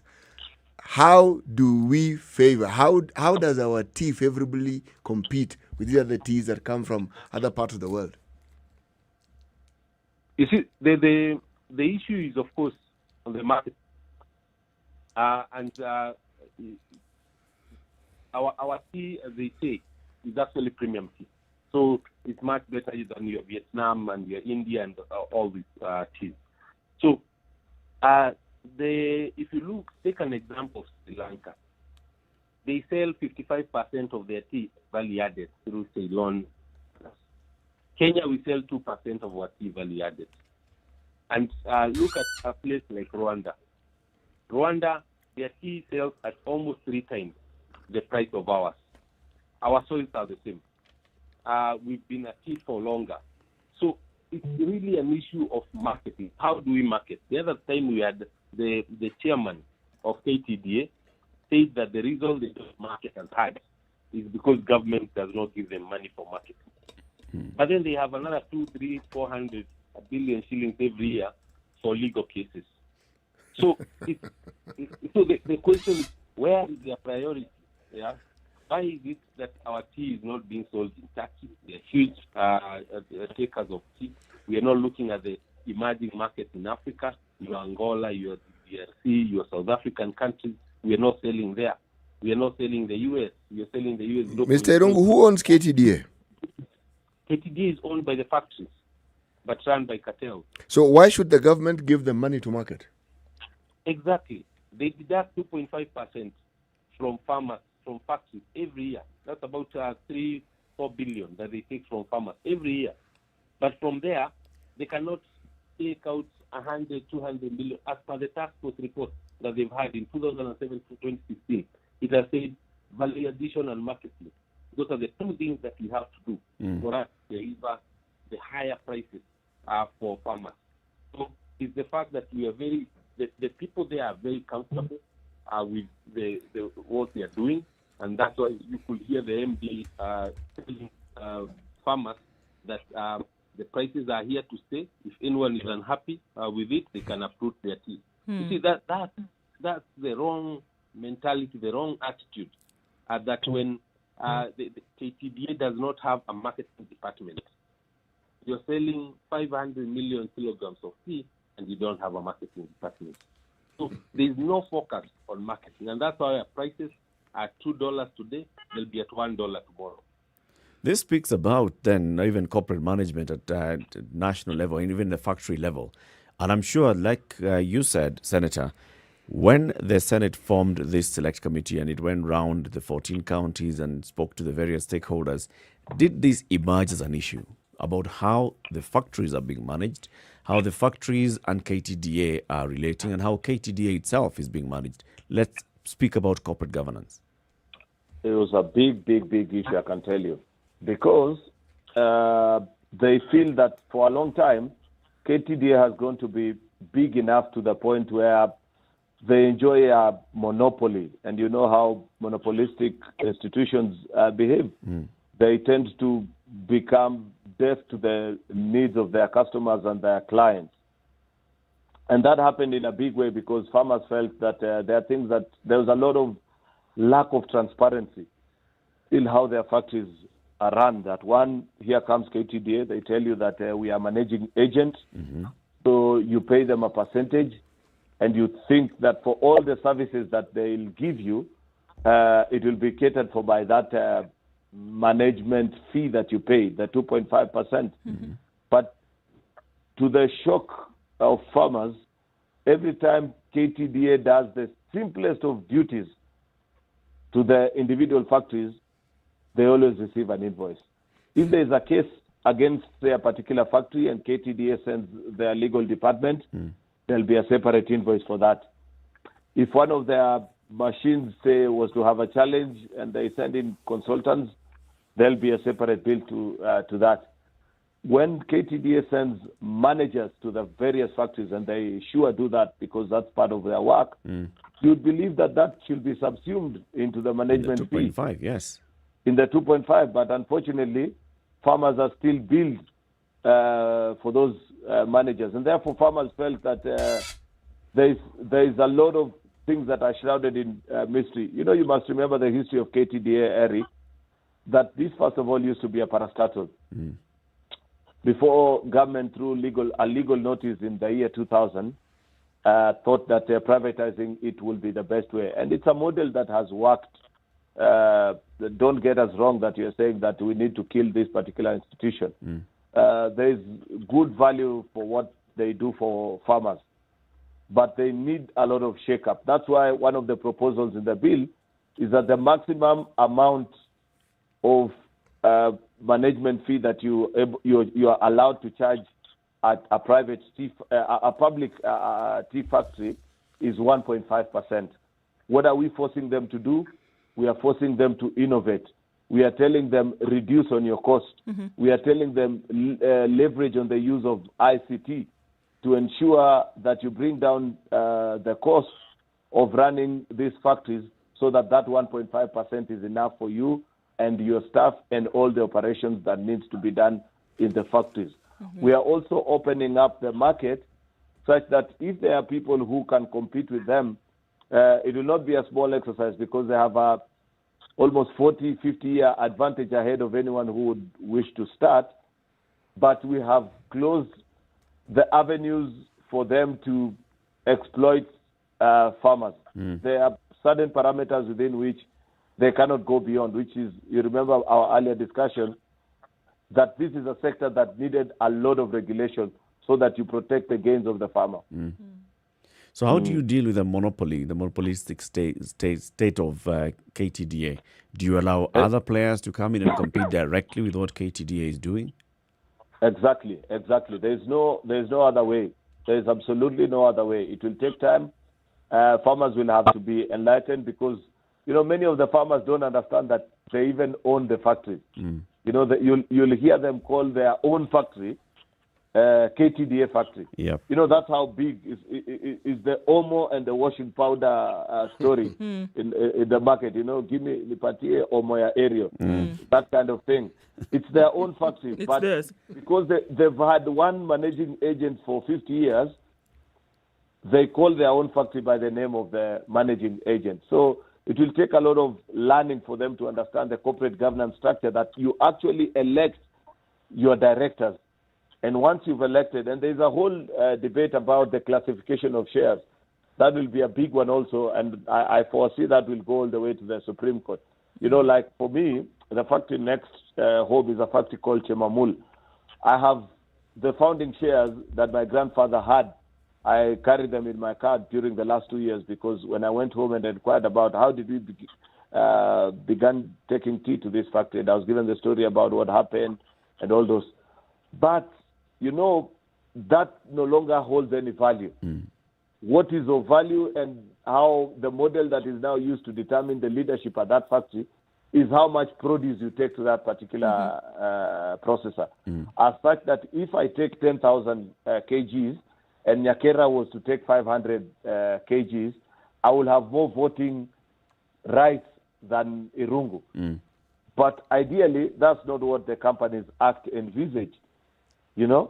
There's classification of shares. The Class A shares, are they transferable? Do you lose them if you stop taking your tea to that particular factory? There is a whole debate that will come up in the next few days and months. But overall, the biggest thing that we had to do was to first limit everybody, including, by the way, the guys in Mombasa, Yata, that you had earlier spoken about. Globally, people charge anywhere between 0.75 to 1% of the value of the tea that they are selling at the auction. It goes to the buyers, not to the buyers, to the guys running the auction. But in Kenya, that had moved to 1.5%, which is double of what the global average is. So the new proposal, and they are also being forced to innovate, is a maximum of 0.75%, and they are being told to run their auction electronically to stop this manual business. The reason we are forcing them to stop manual business is that you have very few buyers, maximum of 14, and the buyers are but the bigger ones are maybe 5 or 6. Those are guys who can sit down at breakfast in Serena Hotel in Mombasa, then they walk into the auction and they've already agreed and said, we are not paying beyond X amount today. And if any of us doesn't pay, then the small guys won't be able, because they have the purchasing power. So how do you force against this kind of conspiracy? You make sure that the auction is electronic, such that you enter your bid, all of you at the same time, and because of the demands of the market, if Irungu and I are trying to outbid each other, then despite the fact that we may have private arrangements outside, if I beat him today, then tomorrow there will not be a case of private arrangement. He will try to outbid me, and that is what sustains the auction market. Senator, and I guess it's a question for both of you, but starting with you, Senator, this is, like you said, it's 50 years of close to no regulation. It's 50 years of, the big players in the market doing essentially whatever they wanted to the detriment of the farmers. And so now we are saying flip this thing on its head and let farmers then be the ones who benefit, because essentially they're the ones who are putting in, they're the ones with the greatest inputs. So then their interests should be protected above and beyond everybody else. Now, it's essentially an overhaul of the way in which things have been done for the longest time. I see a lot of pushback that would come from those who've benefited over time and are not ready to lose their hold on this. Even with this bill and with these recent developments, what kind of measures are then putting in place to make sure that the factors coming in these developments are then protected through and through? These are not small people, by the way. Make no mistake. Yeah, they're extremely powerful guys, by the way, and this is also not small money that you're talking about. You must remember this is the largest subsector in the country, especially now with COVID and terrorism. So tourism takes a second position, and maybe foreign direct remittances will be the only other sector that competes with the in terms of earnings to the country.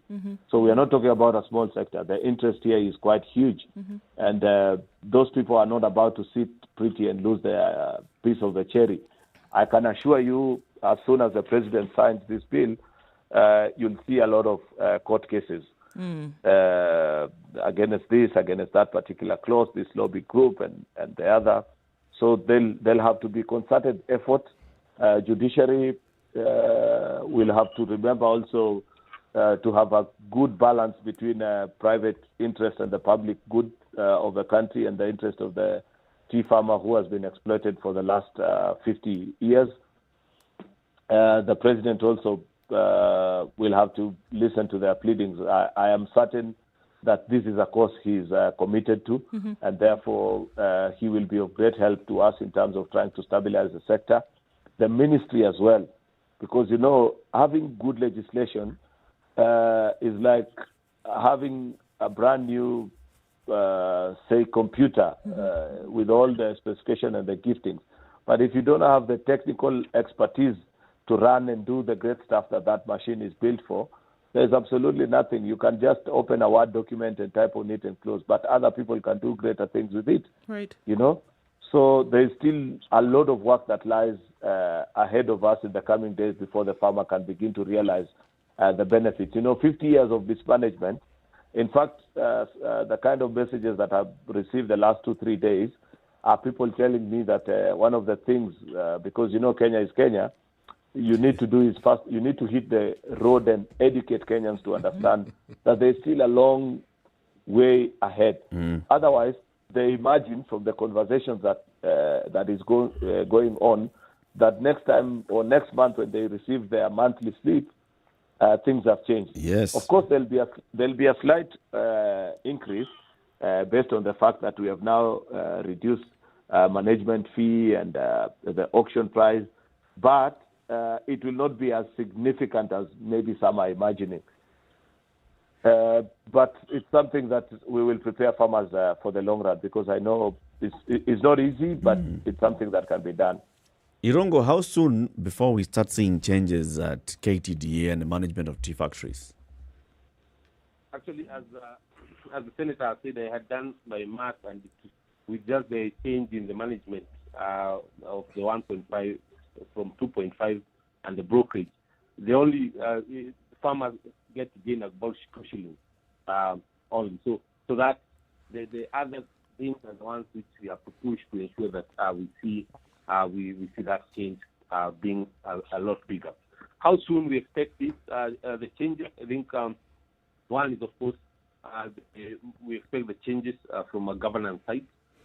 The elections of the factories need to be conducted, and they need to be conducted under the provisions of the new act, which means that some of the directors who have been in KTDA for years and years currently are due for election, including the current chairman.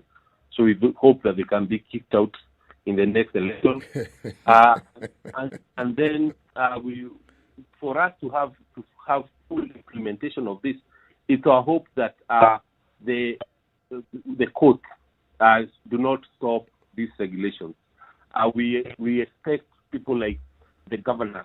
We've been seeing them talking about not being involved, which really is against the Schedule 4 of the Constitution. Section Item 29 provides that agriculture policy is part of national government, is not part of county government. So that governors who are involved as stakeholders. So we hope that they do not go to court. We hope that also KTDA can just understand that change has to happen. Yeah. So because we expect them to also start going to court. We hope that they will not now start using farmers' resources again to go to court opposing all this. Because if we all have a seat, because at the time when I was sitting with them and I told them, you cannot come and say that of all the 10 things we want and we are agitating for as farmers are bad. You cannot say 100% of the reforms that we want will not happen. You can say let's delay 10% of it or 20%, but you cannot come and rubbish everything. So we hope that they do not go so that we can actually have real reforms being implemented. And finally, the pace of the reforms will also depend on the minister appointing the right team, because implementation is as important as the agitation that we've had. If we do not have proper implementation, we might end up even in the worst place than we were before. So we need a really good team that can shepherd this whole process all the way to the end.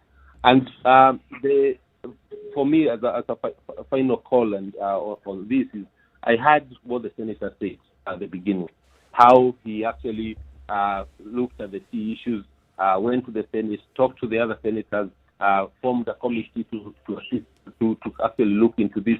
And for me, when I see tea reform, I see that we can also have reforms in all the other sectors. If it's sugar, I need to see senators from the sugar areas doing the same. If it is coffee, the people from the coffee side, you have the tea, coffee bill and all that.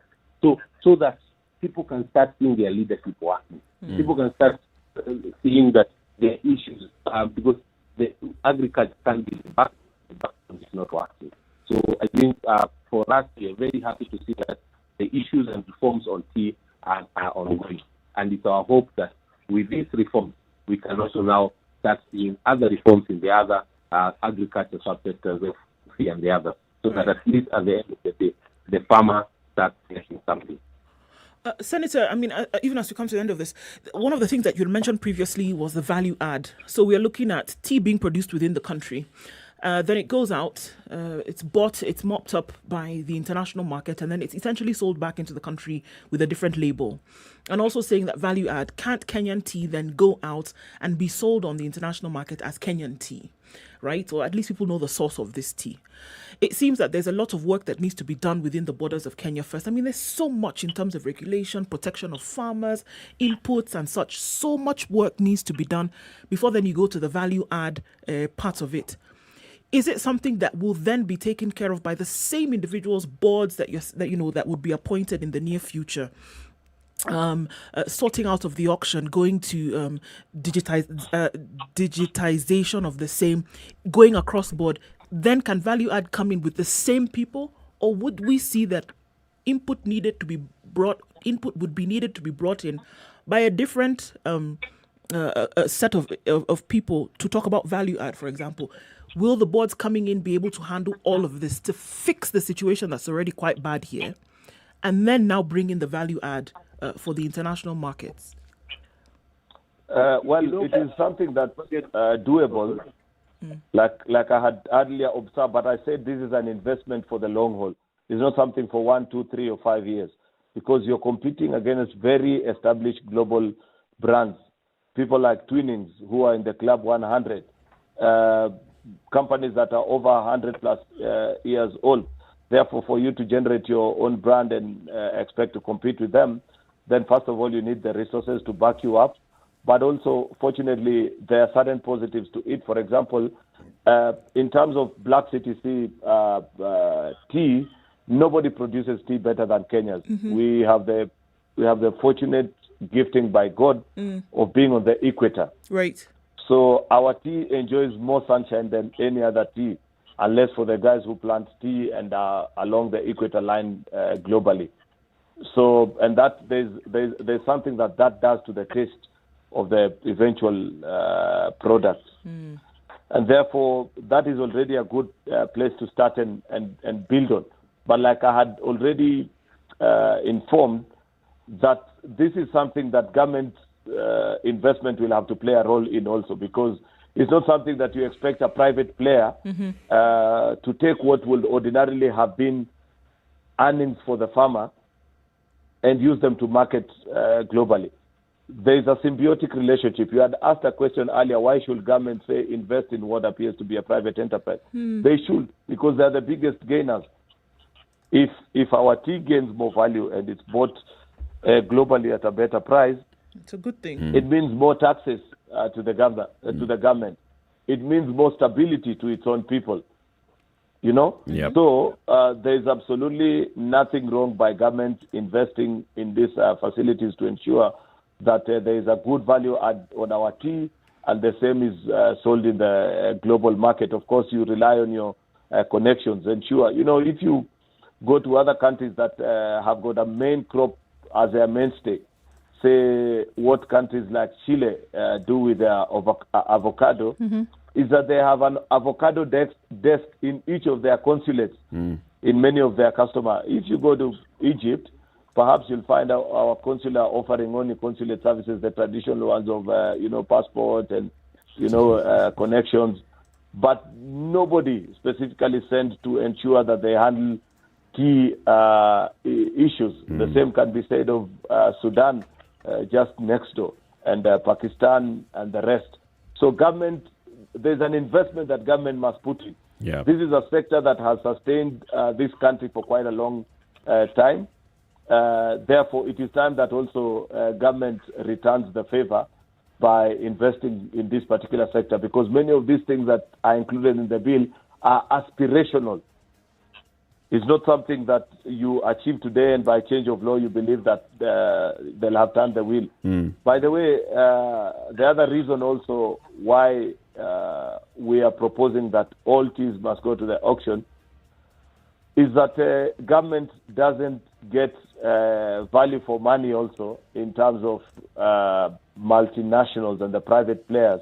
They underdeclare the cost of the tea that they are selling, because this is somebody who will return forms from Dubai and say, by the way, that tea that we processed, it was X amount and we sold it for $1. Wow. Government has no way of finding out, because they don't have representation in the places where they sell this tea. But if you force everybody to go to the auction, number one, the public benefits, because you cannot sell their tea at $2 and come and tell them that you sold it at $1.75, and also the government in form of taxes. There's something we may need to tinker on, maybe for the private players, but let us, first of all, like we had said, let us test this model even for 2, 3, or 4 months, ensure that we weed off the bad habits of exploiting farmers. Then we can listen to the demands of the market. If there will be extreme need to open the window for a slightly small percentage. Like 10, 15 years ago, the only tea that used to be sold off auction wasn't more than 5% of our tea. As we speak right now, we are getting to almost 35% of the tea produced locally being sold off the auction, which is not a very good indication. Okay. We want to thank you very much, Senator Aaron Cheruiyot from Kericho County, and Irongo Nyakera, who is the chair of the tea sector lobby. Thank you very much for joining us today, and it's a good step that the country has taken towards the tea sector reforms. Like you've said, it's about time now that you start engaging the farmers and stakeholders for them to understand the immediate, medium and long-term benefits of this and how to take advantage of the new regulations and the new law, and also to deal with the other stakeholders who are disgruntled but they still play a key role in this sector. Asanteni sana and have a good day. You too. Thanks. Have a good day. Thank you so much. Thank you very much. Thanks.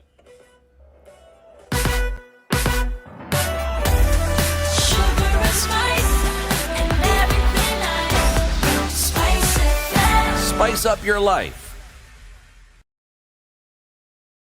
102.5 Spice FM, Kisumu. Okay, so the exodus from Nairobi continues. A lot of people are leaving the city this morning, especially Waiyaki, where we're looking at heightened levels of traffic outbound. We're also seeing the same thing on Mombasa Road. We're seeing the same thing on Thika Road. Outbound traffic is quite the thing today.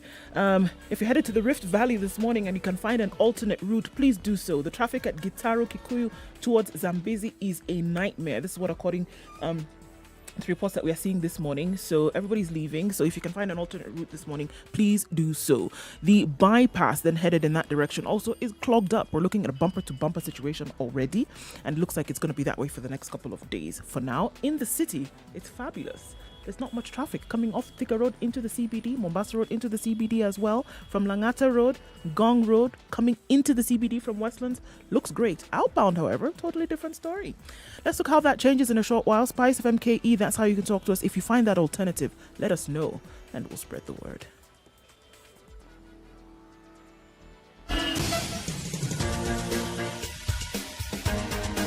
This is The Situation Room, the home of hard-hitting political commentary and penetrating insights about the state of the nation. This is a talk radio experience like no other. The Situation Room, a place for hard truths, debates, and elevated conversations. The Situation Room, witty, political, engaging, deep, controversial. In the room, we have C.T. Muga, researcher, academic, seasoned political observer, a fountain of wisdom in these politically uncertain times. Ndu Oko, Nigerian by birth, Kenyan by choice, communications expert, Pan-Africanist, a truth seeker and believer in people power, and Eric Latif, agent provocateur, the man in the chair, seasoned journalist, news hound, a man who believes in punching up, not down. This is The Situation Room, the only way to start your day. 23rd day of December. This is Wednesday. This is 8 o'clock. It's the third hour of our show. And we thank you very much for tuning in today. And also very many comments that are coming in as we were having the conversation about tea and the tea sector. Farmers in Nandi County saying, tell the Kericho senator on behalf of the tea farmers in Nandi County, Kongoi missing. For all the work that was done. Chepkoitel says there's also a lot of work that's also happening. You know, now many other issues come up. For example, they form circles and how those circles are run. Just like Senator was saying, you look at tea, then they'll see one big ecosystem. So the management of a circle that is associated with the tea factory, the same. KTDA, same. It's chai. Odicho says this is one of the sectors that has exploited farmers for long. You know, these troubles and tribulations of the tea sector, one must not underestimate them and not understand the need for these reforms. We had a vibrant coffee sector in this country. Yep. Very, very vibrant coffee sector. Yep. One barely hears of it. And yet, we have neighbors who still have a thriving coffee sector. They're doing very well. Yes. Rwanda is selling its coffee as premium. Why? Because of how they marketed their coffee. How they manage the whole value chain. Exactly. Now you're even hearing it's the same thing. Rwanda and tea. Rwanda is doing very well compared to us. how much they're selling per kilogram of tea in Rwanda and how much you're selling per kilogram of tea in Kenya. And you'll note that the thing in Rwanda is that there is government participation. Direct government participation. Yes. And even here there's government participation, but there it's for the good of the people. Here it's for the good of the merchants. If you look, for instance, if you take this argument, maybe to the sector of what you call development, one of the reasons why the West is having a difficult time coping with businesses with the African continent is that China has come in, and the reason why China can cope is the monies they get, what you would refer to as cheap loans, because they are government supported. Okay? The Japanese also have a similar system where the government is actually involved in industry directly. Now, why, and as you say correctly, in the interest of the people, why it is that every time we talk about government involvement, you wince? Because you actually feel pain, even before the whole story has come up. Yeah, because, you're like, oh. Yes, the government involvement there's no history of it genuinely benefiting people for any length of time. And yet that is how it should be, right? Yes. People should be hearing government, they're like, and they are happy. Yes, in fact, government should be That involved. is one of the main functions of government. It is, and that's the thing. It is often ignored or not even paid attention to. That one of their main functions is to make it easier for things to get done. Yep. But it would appear that once they're involved, it makes it more difficult. You wince. For these things. Yeah, now you wince. You expect something terrible to happen. And the complete opposite what should be happening. You hear government involved, you should be smiling. You should say, fantastic. This is excellent. This is the way in. My goodness. Anyway, let's start with the proverb as we begin the hour. Right. And then continue the conversation. The bitter heart eats its owner. Okay. So what do we do with the bitterness now? Well, there is a preventative aspect of it. Don't become bitter. So you do like what the governor was saying. Weka kwa lungs. You breathe in, you breathe out. Well, that's certainly one way of looking at it. And if you talk to any serious smoker of cigarettes who has suffered the consequence of that heavy smoking, that's precisely what they did. They inhaled it and then they exhaled. But the consequences are still dire. Something will remain even as you think that you've exhaled everything. You never quite do. See? But it's a story that has to be talked about. When you get to a point where people uproot a product, a plant that once directly related to their having money, so that they can simply use the land, it tells you something went very wrong somewhere. Something really went really wrong. And that same catastrophe is facing the tea industry.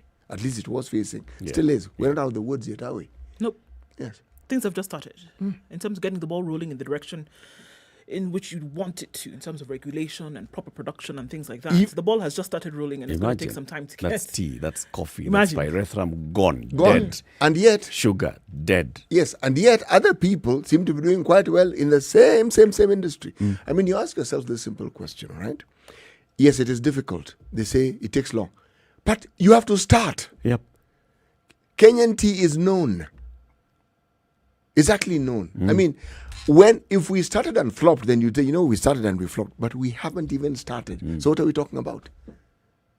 And I think, as both Irungu and the senator very aptly put it, there are forces that seem to fight that very process. Yeah. Because they're happy with the status quo as it is. Yeah. But they shouldn't be.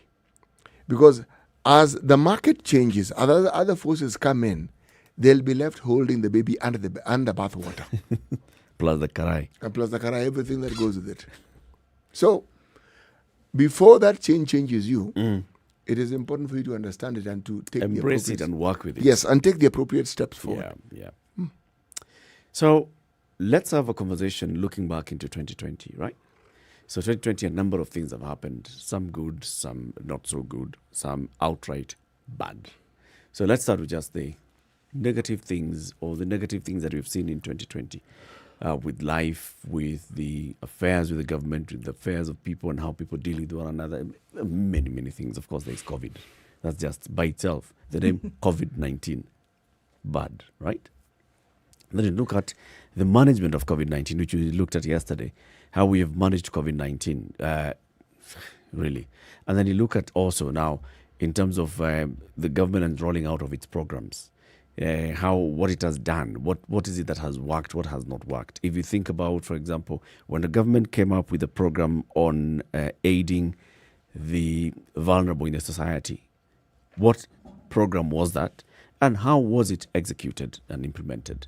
Think about Kazi Mtaani, working with the youth and developing the youth. Think about Inua Jamii, that is dealing with the population, people who are receiving about 1,000 bob every week, and how that helped them. Those that were receiving money, who are the elderly in the society, how have they been helped? A number of things there. If we think about the government projects and the implementation of those projects, we had something that ended in December that was supposed to have brought us a report in January that then was supposed to have been rolled out countrywide, called universal health coverage. So universal health coverage, 4 counties piloted. 4 counties finished piloting, and then what happened? What was the intention of piloting that UHC and even making it a government program and a priority program so that you can roll it out to the country and benefit the people? So let's look at some of those 2 things that have question marks here and there that leave you wondering, ni nini mbaya? So if we're just going to start with universal healthcare. So at the end of the year last year, it was that there was supposedly a successful piloting of UHC in the 4 counties of Kisumu, Machakos, Isiolo, and Nyeri. And then there were some other counties that were able to pick it up and run with it. And those specifically were like Laikipia and Makueni counties, who said, we've been able to see what they're doing, and this is something that we're already running in our counties and able to move forward. Mm-hmm. By the time January rolled out, and we're talking about things that came in place like the turnover tax, at that time, around that time, that same announcement was being made, is when we were told that by June, this one that has just passed us about 6 months ago, that by June... You're referring to June 2020? Yes. Okay. A certain amount of money was supposed to have been released from the Treasury to then make sure that UHC would be rolled out then across counties. Okay? It was 20 billion. See the M or the B? B. 20 billion shillings was to be released in June this year. And this announcement was made in January, that by June, that money would have been released so that the pilots that took place in these 4 counties would then now start to flow out to the other 43 counties in the region, because they've seen in the country, because they've seen that this has been able to work. How the tenets were not given those elements. Unfortunately, we've not heard anything else about this since then. Whether that money was actually released to the counties, whether then it was used for something else, or whether now this pilot replication then took place in the 43 counties, didn't really happen. Now, we also know that January is when this announcement was made, and we know that 3 months later, 2.5 months later in March, is when COVID came and just basically overtook everything else. It could be the reason as to why then UHC was not rolled out in the remaining 43 counties around the country. But we know for a fact that right now, UHC, in terms of its rollout, has stalled. In terms of providing healthcare in a universal manner across the country has not happened. The pilots were done. Now, how successful those pilots were in all counties, we do not know. We know for a fact that in Kisumu, it did not go the way in which we would have wanted it to go. Nyeri also did not complete the way in which we wanted it to go. The county that came closest to actually rolling out this pilot was Machakos. So Nyeri, Isiolo, and Kisumu did not actually roll it out in the way in which it should have been rolled out because of different factors. What We're did not quite they sure do? what factors these were. Jeez. Because we knew that in order for certain things to happen, there were certain things that were needed. You want to roll out healthcare, you need to have things like running water. You need to have functioning facilities. You need to have equipment in place. And beyond the equipment in place, you need to have individuals then who know how to operate this equipment. So you see, it's not just a matter of saying, okay, fine, here we are. Coverage and care will be available in these facilities across board. Do you have dispensary? Do you have clinic? Then do you have health center? And then do you have hospital and level, certain level hospital? And then after that, referral hospital. Can those levels then be seen to be functional and operational across board? If you don't, then you don't actually have a proper rollout of the pilot. You don't. We had the deputy governor for Nyeri County here who told us that it was clear that yes, we want to roll out to university. We want to do it as much as we can. We are trying and we're working on the pilot, but there are certain things we've seen that there's a problem with. We don't have running water in some facilities. Why don't we have running water? Because we still have bills that we've not been able to pay. So we're not going to have those taps turned on. We need electricity to run an X-ray machine. We also have bills that we've not paid to the national provider. Do you see? So you had so many things overlapping. So it was clear that to roll out universal healthcare, there are other sectors that also play a part in making sure that this happens. Now, to get those sectors to play their part is what seems to have been the bottleneck in at least that initial rollout. In all those conversations that you'll have conversations about implementation going awry. And this is because the plan is very good, but then there's disjointed communication between the various arms that need to work together to make something work. Yeah. And yet we have a ministry called Interior and Coordination of National Government. Right? Yet we even have a structure which is chaired by the minister in charge of that ministry, who chairs the other cabinet ministers and sits them together and tries to coordinate the functions of government.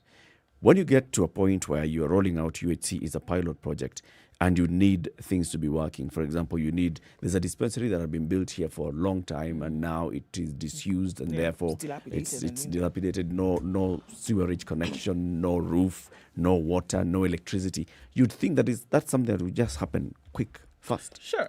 But it'll take so long for a conversation to happen between this organ to the next state department, to the next state department, until the point where water is then brought into this facility. So it takes so long to roll out a program that is basically in the eyes of the government. Right, because what are you very looking simple. at? Yeah, what are you looking at, Eric? The problem is that right now, if you look at Kenyatta National Hospital, just as an example, if you want to look at Nairobi County, you have people who are queuing for services. So the person who has a broken limb is queuing also with the person who is waiting for dialysis, is queuing for the person who is looking for their asthma medication, is queuing with the child who has a runny nose and is looking for some kind of comfort. So everybody in this referral hospital at the same time looking for care. Meanwhile, you have a dispensary that can take care of this child's runny nose. You have a dispensary that can take care of a cut that needs stitches. However, in the same dispensary, like you say, it's in a mess. There's no running water, there's no electricity, supplies they do not have, medicine has expired. Whereas universal healthcare means that at any level... you actually start from that point where Yes. you say the most basic health facility is available and it's working. Yes. And you're able to go to it, you'll find a staff there, you'll find all the amenities provided. This is not working. And so when you say that you're rolling this out and you're starting from that grassroots level and you're still taking so long to sort out the issue of connecting this to electricity so that then it can store drugs and medicine that require refrigeration, connecting this to water so that, of course, water, you know what water is all about. Having a place where people can come and sit as they wait, as they join a queue. You don't even have a waiting area, waiting bay. And it takes so long to roll it out. Those are some of the questions that you ask yourself. So what is it that then goes wrong with government? Why is it difficult, though? Because I look at it and I say, if it's a government project, that means all hands on deck. Right? It's a government project. At the very Not least... just a priority government project. At the very lowest level, what do we need to do to get this one running? So then you decongest at the higher level, decongest and let it flow at the lower levels. Pharmacy, dispensary, clinic, health facility, community center, whatever it is. What do we need to get it working? 1, 2, 3. Can we get it done? But it seems to... I don't know. Community health workers. There's a problem. So you've identified a group of community health workers. Some of them are retired nurses, retired doctors, Pull them retired out of retirement, give them a stipend per and they're month. there.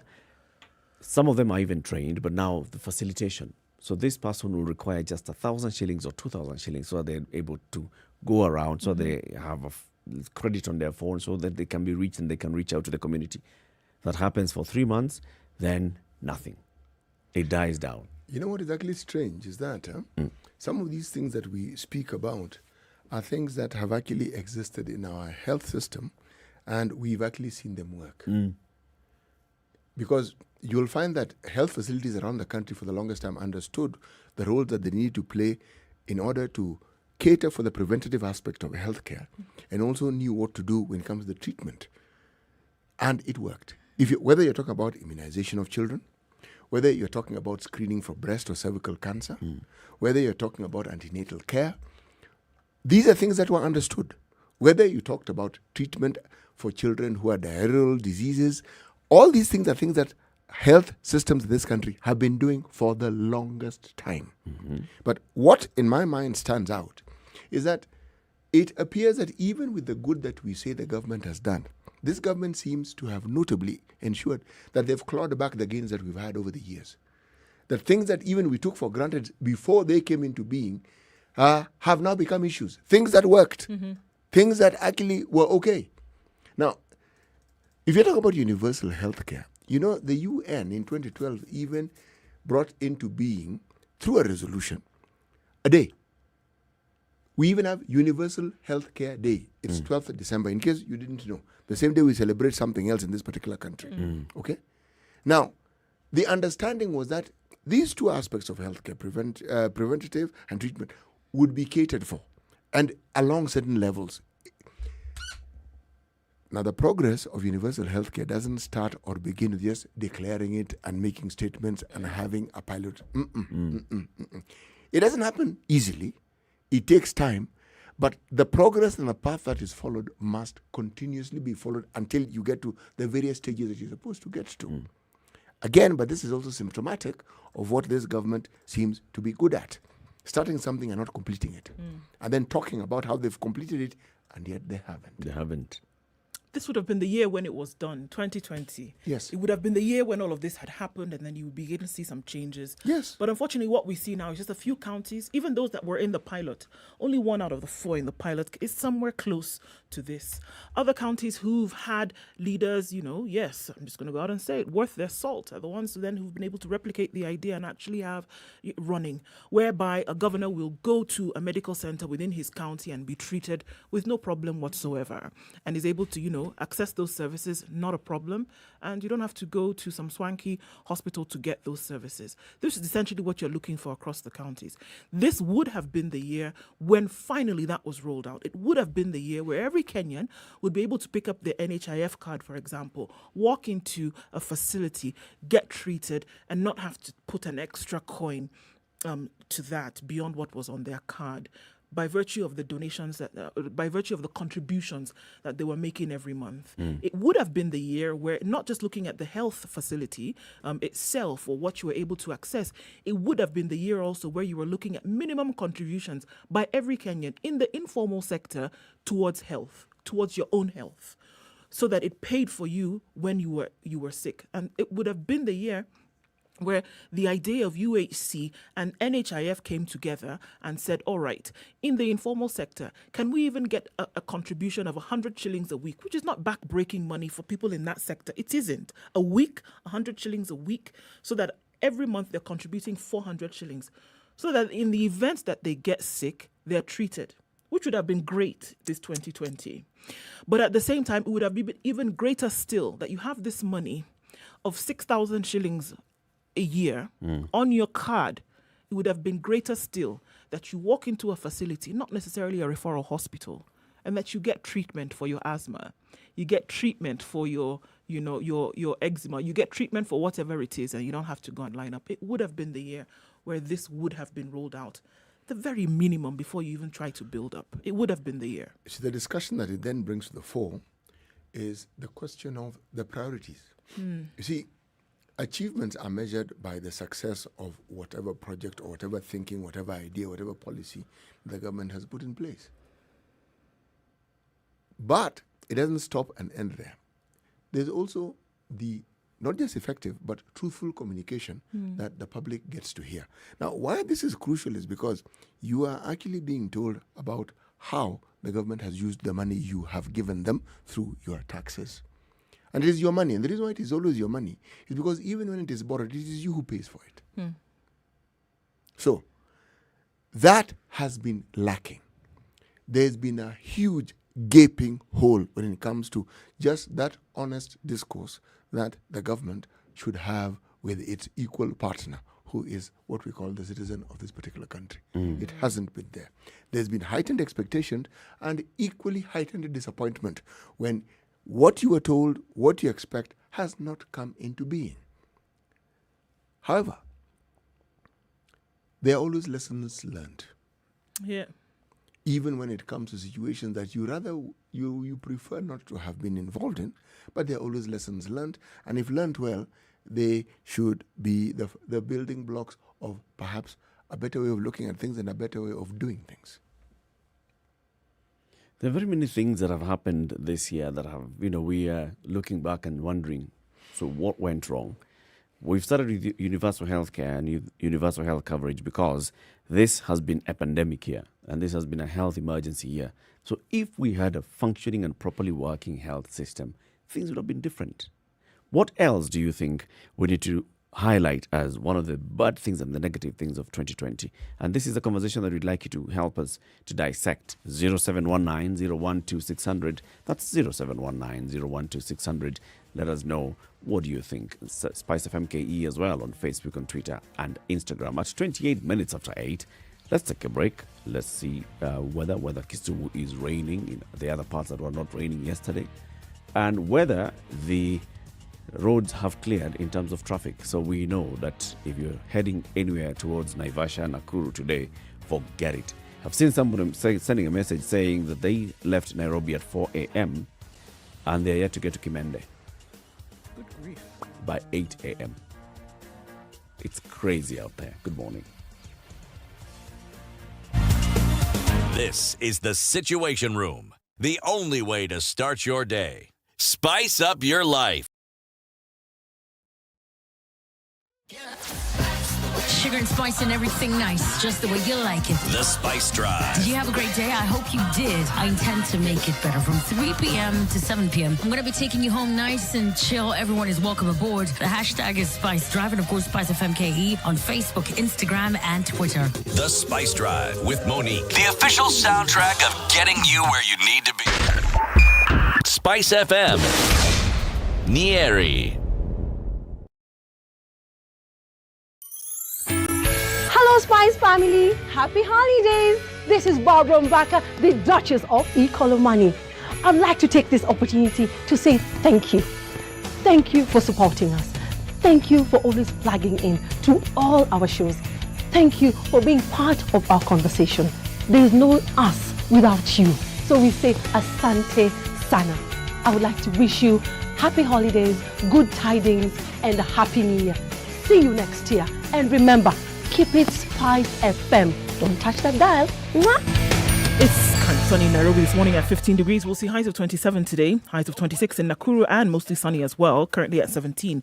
17 in Nyeri, highs of 24, and 12 in Eldoret, where it's sunny with highs of 24 as well. It's partly sunny in Kisumu. Yes, it is at 18 degrees, going to highs of 28 today. 18 degrees also in Kakamega, highs of 30 and lows of 17. It's raining in some parts of Mombasa at 26, highs of 31 and lows of 25. And sunny in Malindi with highs of 28 and lows of 17 today. It's mostly cloudy in Kampala at 19, highs of 26 and lows of 18. And it's raining in Dar es Salaam at 26 with highs of 30. Johannesburg at 19 degrees. Light rain is in most parts of the city and expected throughout the day today, highs of 25 and lows of 17. Lagos, fair skies at 25, highs of 32. And in Kinshasa, for now, 23 degrees, partly sunny conditions, highs of 29, not going lower than 23 degrees.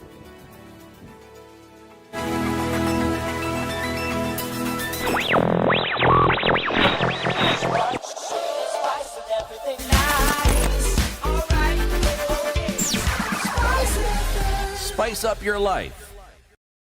Okay, so going towards Kimende, everybody's leaving Nairobi. Waiyaki Way, bumper to bumper, out of the city today as you're trying to approach Limuru. There also, it's a mess.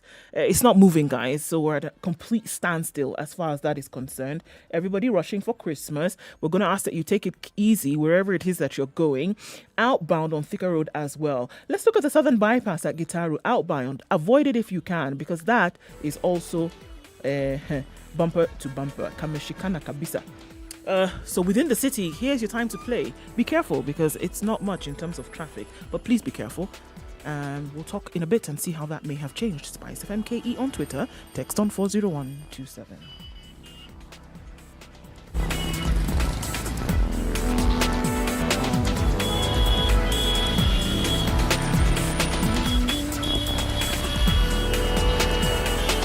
mature, intelligent talk every morning.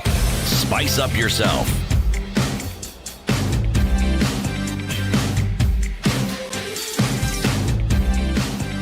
Mornings done right. 94.4 Spice FM, Nairobi. All right, 28 minutes to 9. So we're looking at the bad and the ugly things of the year 2020 and how things have happened and how it has gone. Talk about management of COVID-19, and especially this time, when you're talking about coordination and discoordination of government. Like Ndu, you were reminding us yesterday, COVID and government, people, technocrats sat down in government, those who work in government sat down and they like, all right, let's study what is happening, what is WHO telling us, and this is our strategy as a country to address. They go ahead and advise the president, what you need to do is set up this committee at the national level. That's the one that's coordinating everything in the fight against COVID-19. Make sure the committee has very good leadership, and that is a leadership from the highest level, the minister in charge of health. That is the one in charge. Bring in the others that will need to help this particular one.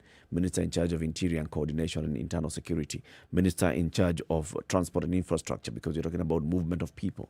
Minister in charge of other departments. And also bring in the Council of Governors, because this is a national issue. Set up National Emergency Response Committee. Very beautiful. Under that task force, you bring in now the CECs and the experts, the virologists and epidemiologists, and all those come together and they sit in this task force. Beautiful. What's our strategy going to be? Triple T, which is? Test, trace, treat. Where? We've got beautiful. Test, trace, treat. Now, then let's go into implementation. Test. How do we test? Let's find the test kits first. Let's find the test kits. All right. Do we have one of the best medical research facilities in Africa, domiciled in this country? Yes. Is it government? Yes. It's called Kemri. We are doing very well. We have a capacity. 16,000 a day. Yeah, we can do that. In fact, we've been doing this for a long time. Do we have, capacity to roll out people who can go to the community and engage the people? In fact, we've been training community health workers, community health volunteers. We have a network of people. Oh, fantastic. We have that. So what else do we need to do about testing? Okay, bring in the test kit. We shall work with that. Trace. What is trace? Trace is contact tracing. You come, you test, and you're asked, who have you been in contact with recently? And then there's a team that involves serious sleuths from the police department and intelligence who are able to track and trace your mobile, who was next to you, how did they, where did they go, where are they now, can we get them in, can we bring them into isolation and quarantine? Perfect on paper. Treat. Take them into isolation centers or take them into health facilities if they require to actually be treated. Isolation, they just stay in isolation as we observe. Perfect on paper. Implementation of it. Let's just look at a case. Remember the time when there was an outbreak at KPA? Mm-hmm. And the government was able actually to detect, because after a while, after death, and then others, they were able to see there's something happening here. Let's get on the ground. Let's start testing people at KPA. They tested people at KPA. They advised Mombasa County, shut down. Let's shut down Kwale. Let's shut down Kilifi. Let's shut down Nairobi. Let's do this. And all that as we start now contact tracing and seeing who has come into contact with somebody who has tested positive around KPA into their communities. How did that happen? Families were able to leave Mombasa and travel all the way to Siaya as tracing was happening. So you ask yourself, what happened there? There are some things that are positive, and we cannot really deny the government some of the credit. There's some things that are positive in terms of the plan and everything else. Then there's some things that you find, I don't want to say failures, but I just want to call them challenges. By the time someone is living in lockdown Mombasa County to go towards Siaya, if I may need to be corrected, from Mombasa you will pass to some part of Kilifi County and into Kwale County. And then you come all the way into now Taita Taveta, into Makueni, into Machakos, into Nairobi. Nairobi Metropolitan, lockdown. So you've left a knockdown place. You've got into another lockdown place called Nairobi Metropolitan. Traversed, left Nairobi Metropolitan lockdown and gone all the way to Siaya. And we are very good at contact tracing. So that then we can do the other T, treat. Yes. So what is it that shows us? That's what I'm calling it, just challenges in terms of coordination of government affairs, and some people just not feeling the importance of what they're doing vis-a-vis the national bigger picture. The general attitude that things, will figure themselves out as you roll down the hill. That, okay, we'll eventually find it. Even if we hear that somebody else gets sick along the way, we'll figure it out. But in terms of, saying we're actually going to go and say, C.T. Muga was in this place at this time. He came into contact with 1, 2, 3 people. And then those people in turn went to their families on this day. This person stayed at work and came in contact with 20 other people. The ability to do so, absolutely. Ability to do so, yes, it's there. In terms of the interest to actually go ahead and do the job. And I think we can see that's the problem that we suffer from. But you know what is actually true? Getting the job done is totally different from having an intent. There are very many cases of that particular part of the TTT that actually worked. People were actually traced and found. And their contact found.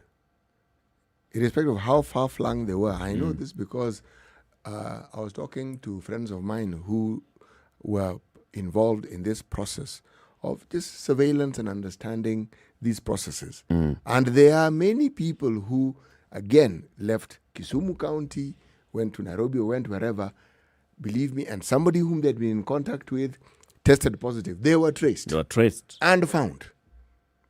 See, one of the challenges, again, that the government sometimes has is in actually talking loudly about the achievements that they have made. So we are left with what is out in the open, which is the negative, which is what we in the media seem to like putting across. The successes, and as you correctly put it, the ability is always there.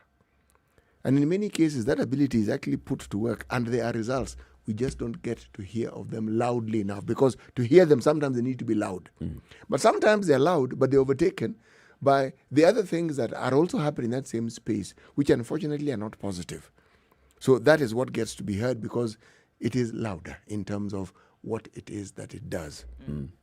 One of the challenges that I'm talking about, so yes, government has done very well in terms of, initially it was doing very well in terms of being able to trace. Because, well, when it comes to security, this government can find you even if you hide under some tree. Under a rock, they will find you, all right? So being able to trace, easy. Able to do that very well. How you handle that? Is it a health emergency? Is it a security issue? Are you being traced because you've breached security? Or are you being traced just because you came into contact with somebody and therefore you could be in danger yourself and you could be endangering your close friends and relatives? That's the handling of it. You remember the way very many people would run away because they know that they're likely to be traced, so they'll switch off their phone. Why? It's because of the handling of it. You think, and you have seen it happen, that once you are traced, cops will come there with... You're treated like a criminal, put it simply. Plus the folks in the spacesuits, thrown into some vehicle, then taken somewhere, and you're told that you're going to be in isolation, in quarantine, and you're going to pay for it. So people started running away. When families are crossing over from Mombasa, going all the way to Siaya, they're running away. They're not running away from COVID. They're running away from the ramification and the repercussions of being caught by government. By virtue of the fact that one person was positive. That's it. Just because so-and-so, your neighbor, has tested positive for COVID-19, you're like, oh my God. Now this is what's going to happen to me. So let me take off. That is what I'm saying, a negative side of it. We'll look at the positives, and this one highlights very much many of the positives, the ability to trace and the ability to plan, but also the ability to bungle it. High up there. Phenomenal. It's actually profound. High up there. Why would you make people feel as if they are not actually working with you in the fight against COVID? How long does it take for you to realize, okay, our communication is actually going south? And we said this from the very beginning. The way this is being handled, now we are stigmatizing. And then the government turns around and says, let's not stigmatize. When we stigmatize in the community, you started it, man. You know what is strange is just the reality of what I'm saying. Strange here, okay, is the reality of what you just presented, and it points to the relationship that we have with our government, which is often manifested in the relationship we have with the security apparatus. They are not seen as friends, and it's because of the history of the way they actually treat their fellow citizens. Now, imagine I getting shocked when I'm stopped by a policeman at a certain point in time because I am overspeeding. This is not a theoretical, it actually happened. I was saluted. This is not in the recent past when I am the image of somebody who is aging gracefully. No, this was in an earlier time when I was clearly young and youthful, not a speck of grey hair anywhere. The person salutes me and asks me, "Sir, how are you this morning?" Shock number one. Salute and ask me how the morning is. Hiya. What is happening? What is happening? And then I am asked, is it all right, sir, if I ask you for a driving license? Further shock. Because usually it's demanded. License. And I say, yes, I have it, glove compartment, here. Say, okay, it's in order. Sir, are you aware that you're overspeeding? And I say, yes, I'm aware I was overspeeding. Why? I said, I have a funeral to attend and I'm late. Why didn't you start early? I said, to be honest, sir, it's because people like you have been stopping me all the way. And in some places, there are very many of us, so I have to wait my turn. I said, really? I said, yes. I said, sir, please, just for your own safety, this is the real shocker. Please drive a little slower, all right? Wow. You may go. You felt like you were in the twilight. No, I actually paused for another 2 minutes or so, just absorbing what had just happened. And the reason is because I didn't expect it. Yeah. But I asked. I decided, no, I have to ask this person. I asked him, sir, why are you being polite to me? He said, Is everything okay? He said, no, that is actually how we are trained to handle you. So as I was driving, I thought, this is how they are trained to handle the public. What happens then? What happens?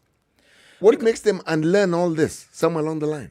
I'm hard pressed to think of during this COVID period if we heard about law enforcement, security agencies who took into consideration maybe somebody who was late at curfew time, for example, and said, okay, well, all right, you're coming from work, you're running late, let's escort you, for example. Yep. Let's escort you, quickly get into a vehicle, go, because we don't want anybody on the streets at this time for X and X reason. Was it ever met with that kind of attitude? Maybe there was a story. Did we hear? Maybe we hear? No. Maybe we actually saw. it. We saw a couple of stories. Remember, there was a police officer, a woman police officer in Nairobi at Kencom. She was actually covered in the news. She was helping this other woman. So it's about curfew time. It's past 6:30. There are no matatus now, and this woman is carrying a baby. So the woman was actually helping her to carry, the police woman was helping her to carry the bag and trying to go and get for her a means to go home. So this was, and it stands out because it never happens. Right. Because you've just come from what we saw in Likoni. And then the next thing you're seeing is a woman the same actually. Babies were being whipped. People with babies. Next thing you're seeing a policewoman actually helping this woman carry her bags and taking her to the matatu and saying, guys, wait, carry her, take her home. But think about it. What is it about the assimilated behavior that, and this air, this atmosphere that is subsumed, where it seems to be any time there's a law and order issue, whips and truncheons come out. Yep. It seems it's a time for pent-up frustration by them. It's like a severe beating is awaiting you. Yes. Okay, now we've been given the chance. We have the opportunity to mete out any kind of frustration, and it's the people that are our target. It's reminding you that it's we like, have the very monopoly much. of violence. Giving us the chance, we're going to go with this one.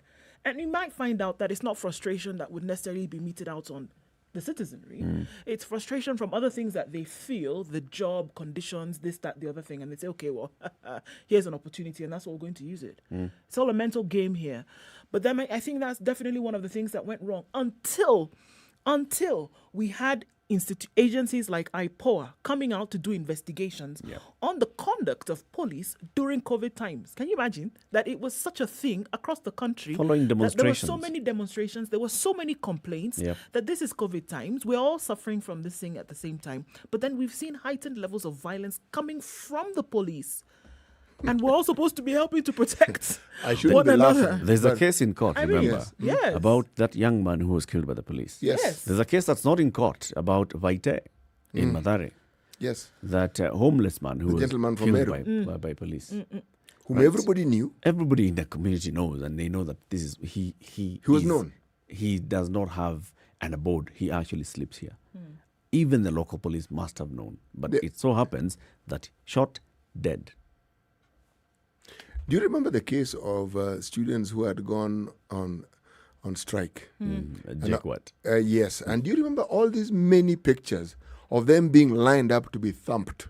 There were many. Now, these are things that actually must be looked at and actually must be given the right attention. What is it and why? Because it doesn't happen then stop. It happens all the time.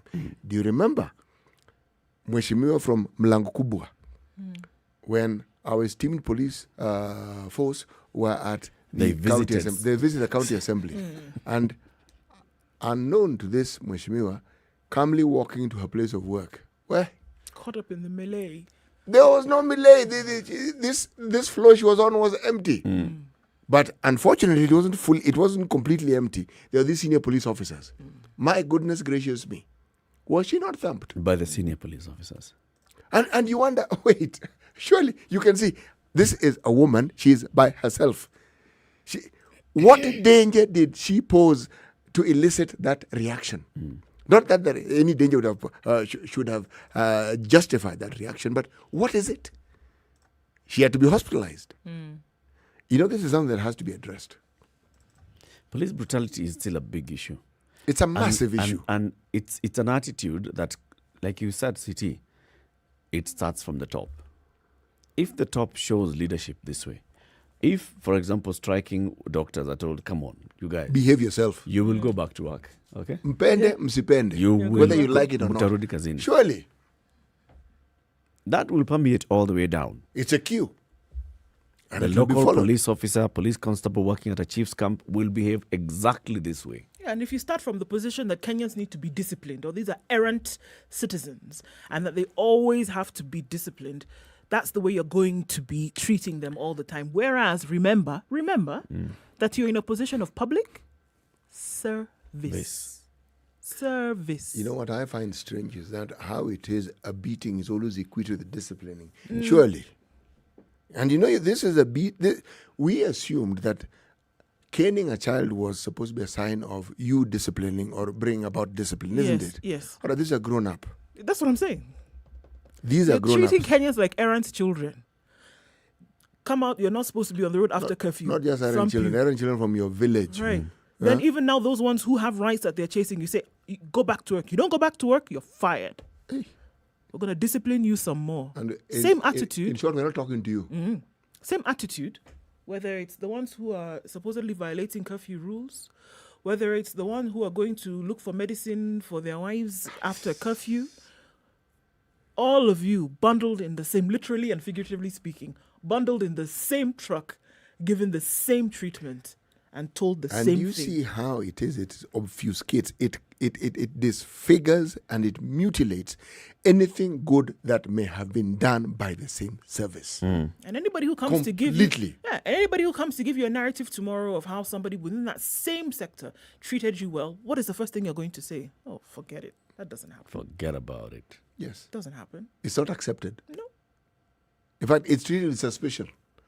Is that not something terrible that you get to the point where the good that is actually done, and there's a lot of good that is done, every time you hear of it, your mind just rejects it immediately. And you feel, no, it's like an aberration. Yeah. The norm is the negative. It is really a sad state of affairs, and yet it is something that was perpetrated, and it was something that was almost the hallmark of this particular year, 2020. Yeah. COVID notwithstanding, of course. Many things that are just, looking back and feeling that these things were negative and negative and negative. And I'd like you to join us in the conversation, 0719-012-600. Time for us to take a quick break and we come back. So we're looking at the negatives now, and then we'll look at the positives at 9 o'clock, okay? There are many others that were basically positive. Let's give credit where it's due, okay? So negatives, but also let's look at the negatives in terms of citizen behavior in fighting COVID-19. That too. This is the Situation Room, the only way to start your day. Spice up your life.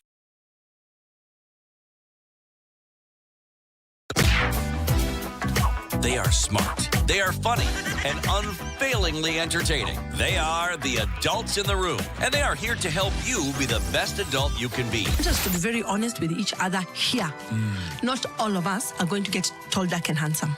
Not all of us are going to get 0.5s or chotaras. Some of us have to learn the short guys. Some of us have to learn those pot-bellied people. Some of us have to learn older men or younger men. Spice. Don't ask your partner if he or she enjoyed it. I think the approach should always be, if she's enjoyed the journey, she will let you know. Yeah. She'll tell you, hey, maze, your bus is big. Mi sijaipanda basi kubwa kama hii. Juu hata hii basi, hiyo mafuta tulieka yote, imetuleta hapa vizuri. Hii basi iko na nguvu. Hii basi iko na nguvu. Spice. Now into a relationship, it becomes like you've stopped your life, and then now me, I am your life. You see, like, what happened to your life? What happened to you? What did you And used to do? women are guilty about that. Is your wife listening to the show? Whether it is matters of the heart, finances, or work that's weighing on your mind, worry not. The adults in the room will help you stay winning. Sugar and spice and everything nice. Spice FM. Spice up your life. Mature, intelligent talk every morning. Spice up yourself.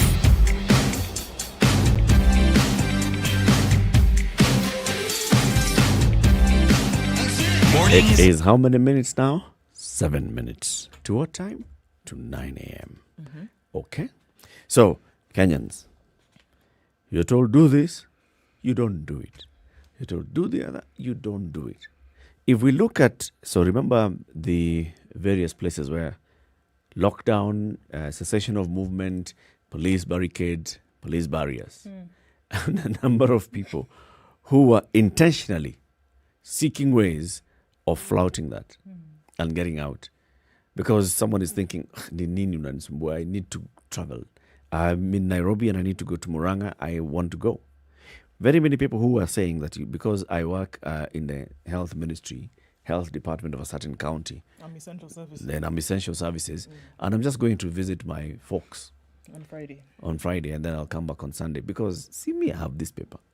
People misusing that. How many people misuse that even to stay out beyond curfew hours? Not for any reason. See me, I'm essential services.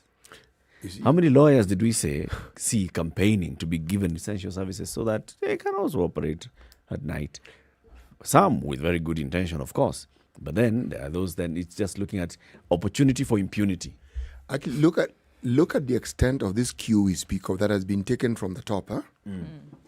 Top ignores good decisions, right? My friend, it just keeps coming down. And it spreads. And it acquires new permeations. Special services. Everybody now is special services. It can be essential services. My services are essential. Yes. People get caught at night. Until we even had trucks that were carrying vegetables, and then those vegetables turned out to be humans. Yes, exactly. Essential services. Yes, exactly. Delivering essential services. But the thing that really caught my attention was the creativity that involved the ambulances. Yeah. Oh, yeah. Or direct abuse of a privilege that you have. How is it that people consider that it is normal for you to try and find new and better ways of actually breaking the law? Yes, how? Normal. This is normal and it's even considered good behavior. And in fact, when you come back, you're telling people and they're looking at you like, wow, good you man. pulled it off. Hey. Mimi nilikuwa nataka kwenda West. Si nilienda. Nilienda na nikarudi. Ulipita aje? We know that it gets to, I don't know, a certain point, you take a border, they pass through there, and then you find the matatus on the other side, and then you go. No biggie. And they're like, wow. And you're telling that with serious glee and pride. Yeah, and it's a story. Oh, yeah. They closed the bar and you said, bar. Tulikunywa. It sounds funny. Yeah, the bar was closed. And by the bar way, was open. Just think back. Let's leave COVID out of the discussion and consider the days when we had alcohol, right? You know what would happen? Someone encounters these people. They don't necessarily have to be drinking that day. They then ensure social media that everyone knows where they are. Where they are. Everyone. Such and such a road. Fire. Essentially, here is how we are going to subvert the law. Yeah. Now you tell me. And it has been an acceptable part of our culture, honestly. Let's hear from Jack in Eldoret. Jack, good morning. Morning, Morning to you. How are you? I'm fine. Let me ask you people one question, eh? Ask. Why limited to one? Ask us two, please. This, when God created Adam and Eve, He put them in a garden of Eden, telling them that usikule fruit ya mahali fulani. Did they follow? Did they? What? No, the Did serpent they follow came. what God said? See, Walifuata sheria? the serpent came. Yeah, so they did not follow the law. Sindo? Yes, they didn't. Sasa, sisi ni nani? Who are we? We unaona ile time ya walisema watu wasitoke nje ni curfew, si ndio? Sasa kila mtu alitoka nje kuona kama watu wako ndani, kama watu wako. Sasa everybody wote mko nje. Jack, can I? Wow. Okay. Jack, I wanted to ask you a question. I'm not thinking whether I should ask you the question or not, but I will ask all the same. Are we in the Garden of Eden? Pardon? Are we in the Garden of Eden? We are in the same world that God created. Yes. Yeah, so that disobedience still is there. So sisi wa Kenya tumezoea. Hata saizi wakisema hakuna hizi paper bags, saizi bado kuna mali unaona zile polythene zinauzwa. Unapakiwa vitu kwa polythene bags, still bado unazikuta. So hakuna mahali unaweza sema kwamba sheria inafuata. Juu hata hii curfew mimi nilikuwa naona kuna wasee hapa hizi LD walitoka Nairobi.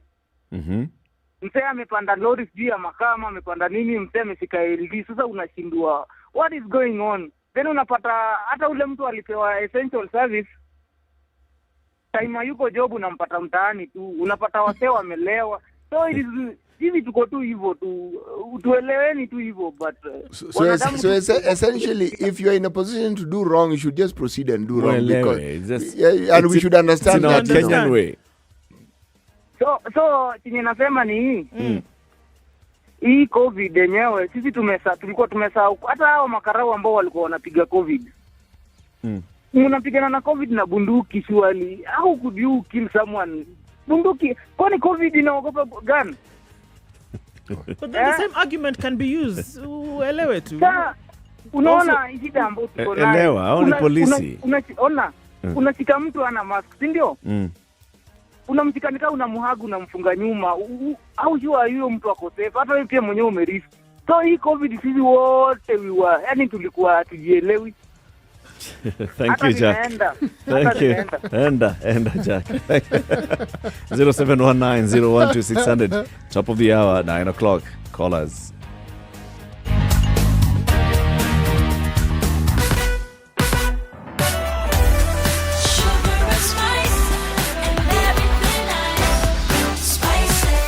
Spice up your life.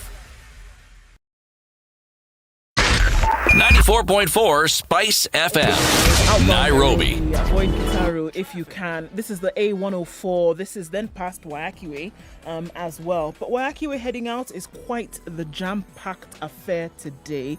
And that still continues outward, going towards Kimende, Limuru Road. Out in that direction, guys. If there's an alternative that we don't know about, can you share that? Because folks are asking. People have been on the road for hours this morning trying to make it to one destination or another for Christmas.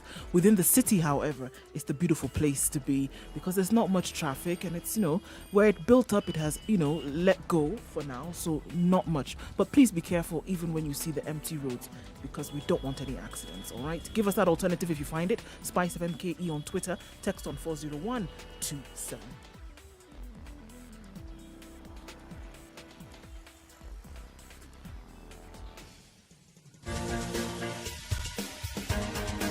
This is The Situation Room, the home of hard-hitting political commentary and penetrating insights about the state of the nation. This is a talk radio experience like no other. The Situation Room, a place for hard truths, debates, and elevated conversations. The Situation Room, witty, political, engaging, deep, controversial. In the room, we have C.T. Muga, researcher, academic, seasoned political observer, a fountain of wisdom in these politically uncertain times. Ndu Oko, Nigerian by birth, Kenyan by choice, communications expert, Pan-Africanist, a truth seeker and believer in people power, and Eric Latif, agent provocateur, the man in the chair, seasoned journalist, news hound, a man who believes in punching up, not down. This is the Situation Room. The only way to start It's 2.5 day. minutes after 9 o'clock. Merry Christmas, wherever you are. This is Kenya's biggest conversation, the Situation Room. Now that we're speaking about Christmas, so the Standard Group has partnered with Nairobi woman rep Esther Passaris and Ngaf. You know what Ngaf is? It's not someone's name, is it? Mm-mm. Okay. NGAAF. Okay. It's the National Government Affirmative Action Fund, which, you know, just like CDF for the constituency MPs, the women reps are given access to the National Government Affirmative Action Fund. So they've partnered. They're given Ngaf. They're given Ngaf. The others are given NGCDF. So this was I have with Ngaf. They want to spread Christmas cheer to children's homes this season, persons with disabilities, and the aged. Okay, so would like you to participate in this and help. If you've got some old toys, some bedding, some clothes, they don't have to be old, by the way. You can also buy new toys and donate. Clothes, storybooks, kitchenware, and other household items at the village market. You can drop them there on Limuru Road, or you can buy a food basket worth 790 shillings. So 790 bob, you'll be able to feed a family of 4 with 790. And all you just need to do is go to Safaricom till number 811849. That is till number, Lipa na M-Pesa till number 811849. 790 bob only.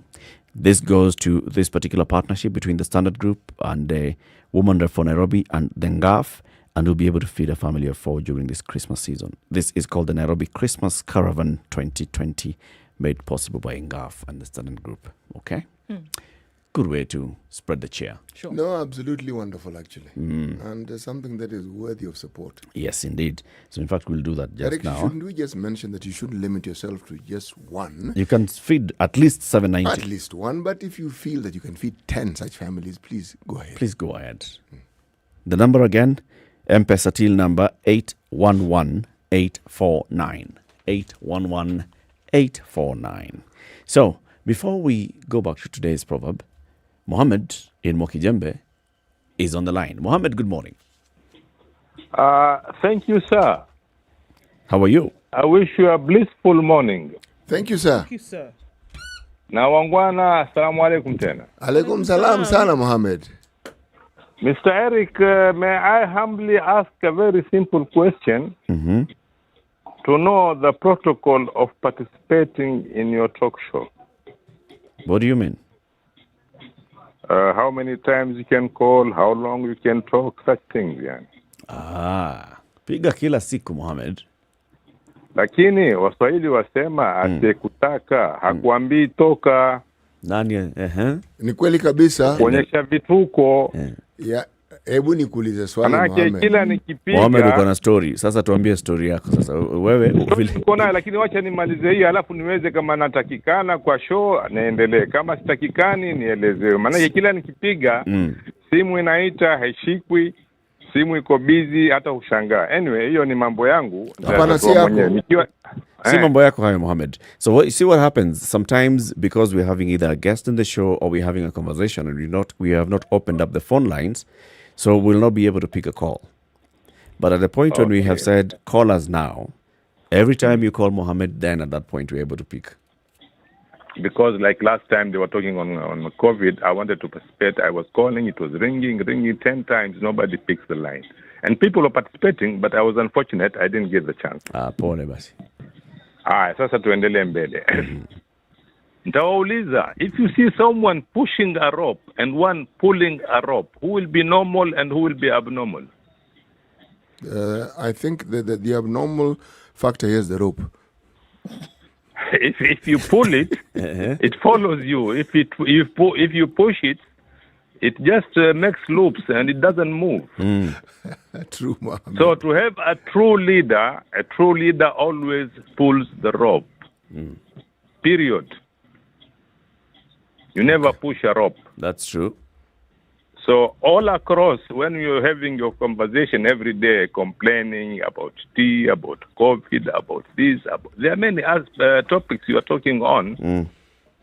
It ends up with that way of either pulling the rope or pushing the rope. Yes. And this one is caused by lack of moral values. Mupende, musipende. Hapo ndio chanzo cha maneno. Sasa we have to participate and join hands, individuals, media houses, the government, the intellectuals, the non-intellectuals, kama kina Mohamed hapa. Tuweze kuungana, tuweze kufanya hii moral value ipawe kipaumbele, maana ni crisis hii. We have to sort it now or it will be a cancer which is not curable. That is very true. So please, I wish the media houses ikiongozwa na Spice FM, naipongeza sana maana iko na waungwana, mtaweza kueneza injili ya kuboresha maadili katika jamii. Na hii moral values affect only Kenya, it's across the globe. That's true. So, na modules nimezungumza, I'll keep on repeating, let it be monotonous, I won't care. Lakini I want to put that, and I'll be very consistent in repeating this topic every now and then. Mpaka watu wanichukie, lakini hiyo sitojali na sitosimama. Nitaendelea, nitatafuta kila platform, kila venue, nifanye hayo mahubiri. Na nataka mchango wenu zaidi. It's important. Mimi nataka muwe na baraka, siku njema na baraka tele, na malikizo yenye heri. Malikizo iko very blissful. Na Mungu awaepushe na kila balaa. Tupokee mwaka mpya wenye mafanikio mengi. Amen. Asante baba. Asante sana. Asante. Thank you, bye. So 0719-012-600, you can call now and we'll have a conversation with you. CT, today's proverb. The bitter heart eats its owner. The bitter heart eats its owner. It's its owner. No, Baba. See, it owner. Eats its owner. The bitter herb. And it's not herb, it's heart. What is wrong? Eric, should we consider perhaps having a discussion about hearing aids? It's a holiday. Remember, today is Friday.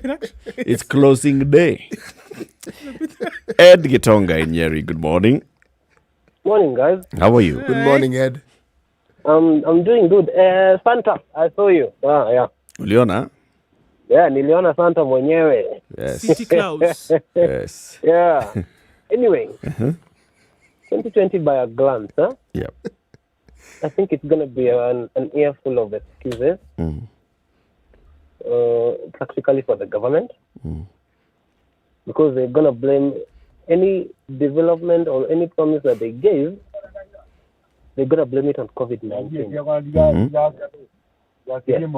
I can tell you that for sure. So I think 2020, in a way, has come to be a reprieve for the political arena come 2022, because people are going to be like, some politicians are going to use 2020 as an excuse, COVID-19 as an excuse for them to be re-elected. Although the thing is, I'm sorry for using of this term, but I think if anyone is going to listen to that COVID-19 excuse as a reason why development has not come to your area, then I think you belong to the baboons over here in Mount Kenya Forest. Well, okay. Ed, why have you brought those primates into the conversation? Sorry? The primates, baboons. Oh, because I usually pass time every day on my way to Nanyuki, Upper Bantu Lodge. And you consider that they are badly behaved? They are very badly behaved. Chapa moja na gari yako na ni ya white. Those things, azijuangi ati ni gari yako, zinagongaga eni ya white na mawe. Yes.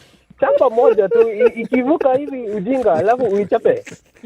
Zinajua hiyo ni ya white. Eni kaa ya white. Ed, may I ask, what is it that brings this situation where unachapa baboon moja? How exactly? You're endangering wildlife. You're endangering wildlife. You know those things don't know how to cross the road. I should expect so. So, ukipata kamoja, unafanya mahesabu. Nimebeba wadhi na hii ni kakitu kamoja ka KWS. Utafanya nini? Chapa hizo kitu ya KWS. Ed, surely. Yeah. Why are you anticipating and expecting the baboon to behave the way other human beings? You've just proven Ed's point. Okay, Ed, I've gotten your point. So, I think, okay. But I want to say this on here. Huh? Yes. There's a certain police officer known as Miano. Huh? Yes. He's in my home area known as Kendo. And that guy is a very good guy. Let us commend the good guys. Huh? Mm-hmm. Yeah, wakati wa curfew. No, there's still a curfew. Me, I used to. Eddie, yes, you do know there's still a curfew. No, it's not really a decent. I'm going to tell you the truth. Me si mara moja naenda nyumbani saa 5. Anyway. Back to the point. Back to the point. Utashikwa na huyo polisi mzuri. Umemtangaza lakini endelea tu. Miano is a very good guy in the sense that wakati curfew ilikuwa ya 7 a.m. You know, it was very uninhabitable in the house kuingia kwa 7 a.m. kwa nyumba. PM baba. PM. So me, I was staying outside. Me jamaa ananikuta mpaka sometimes alikuwa ananipigia simu ananiuliza, "Hey, kwa nini tukupati kwa hii base yako hapa nje?" As in outside the gate of where I live. And that guy, mimi nilikuwa naona watu wakichapwa WhatsApp anashindwa, kwani huyu jamaa alipitia kiganjo gani bwana? Hatuangi watu bwana. He's a good officer. He was a human guy. He's a very good guy. Akipigwa transfer tutagoma huko kwetu bwana. All right, let's celebrate Miano. Yeah, have a good one, guys. And for the record, I still have Moratina for you guys. Huh? Hey. This date is for Friday or Saturday? Sorry? Yeah, Saturday. This Saturday. This Saturday. Yes, but Fanta, ukikosa kuja na hizo shati zako za Turkey. No admittance. Management reserves the right of admission. Yes, Mr. Eric has got enough sweaters. Me, niko na sweater enough. Na wako ni sweater. I don't need another sweater for you. Bas. Have a good Thank one. you, Ed. Have a lovely one. Merry Christmas. All right. Merry Christmas. Patrick in Vihiga. Yes, how are you? Very well, fine, thank you. From the word go, may I wish you a Merry Christmas and Happy New Year. Thank you, Merry sir. Christmas to you too. Now, I want to talk about moral decency. You know, habits, whether good or bad, if inculcated in the children at the tender age, they remain permanent. Hello? Yep, Yes. go ahead. Yes. Yeah, they remain permanent. Yeah. I remember when I was a high school student in Nairobi, we used to move around Uhuru Park. And there's a scene I remember up to now. I was comparing some black Kenyan children and white children. So they in both groups they were feeding on bananas. So the Africans left the remains there and went away, but the white one took the banana peel. To the litter, whatever it was. The dustbin. The dustbin. And then there is also this notion which has been around us for a long time. Kuna mtu akanzo atakuja kufanya hii kazi. Yeah, so with such tendencies, you expect our morals to die. So it's a mindset. It is the mindset syndrome. Basically, the children are growing up thinking there's somebody else who's going to come and collect these peels and take them where they should go. Yes, and the background of corruption stems from the peers around us. Somebody gets a job, na mtu anakuambia bwana, before you exit this place, you must make a fortune. Yep.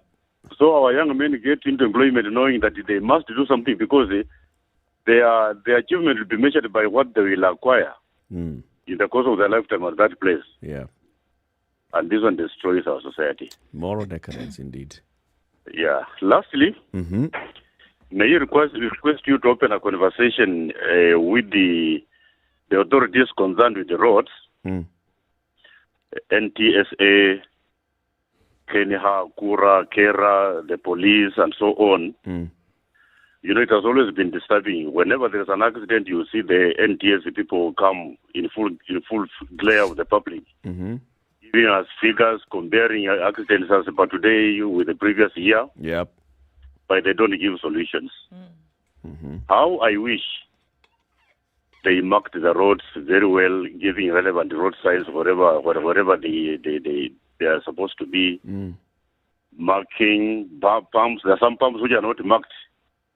The so-called zebra signs. Yep.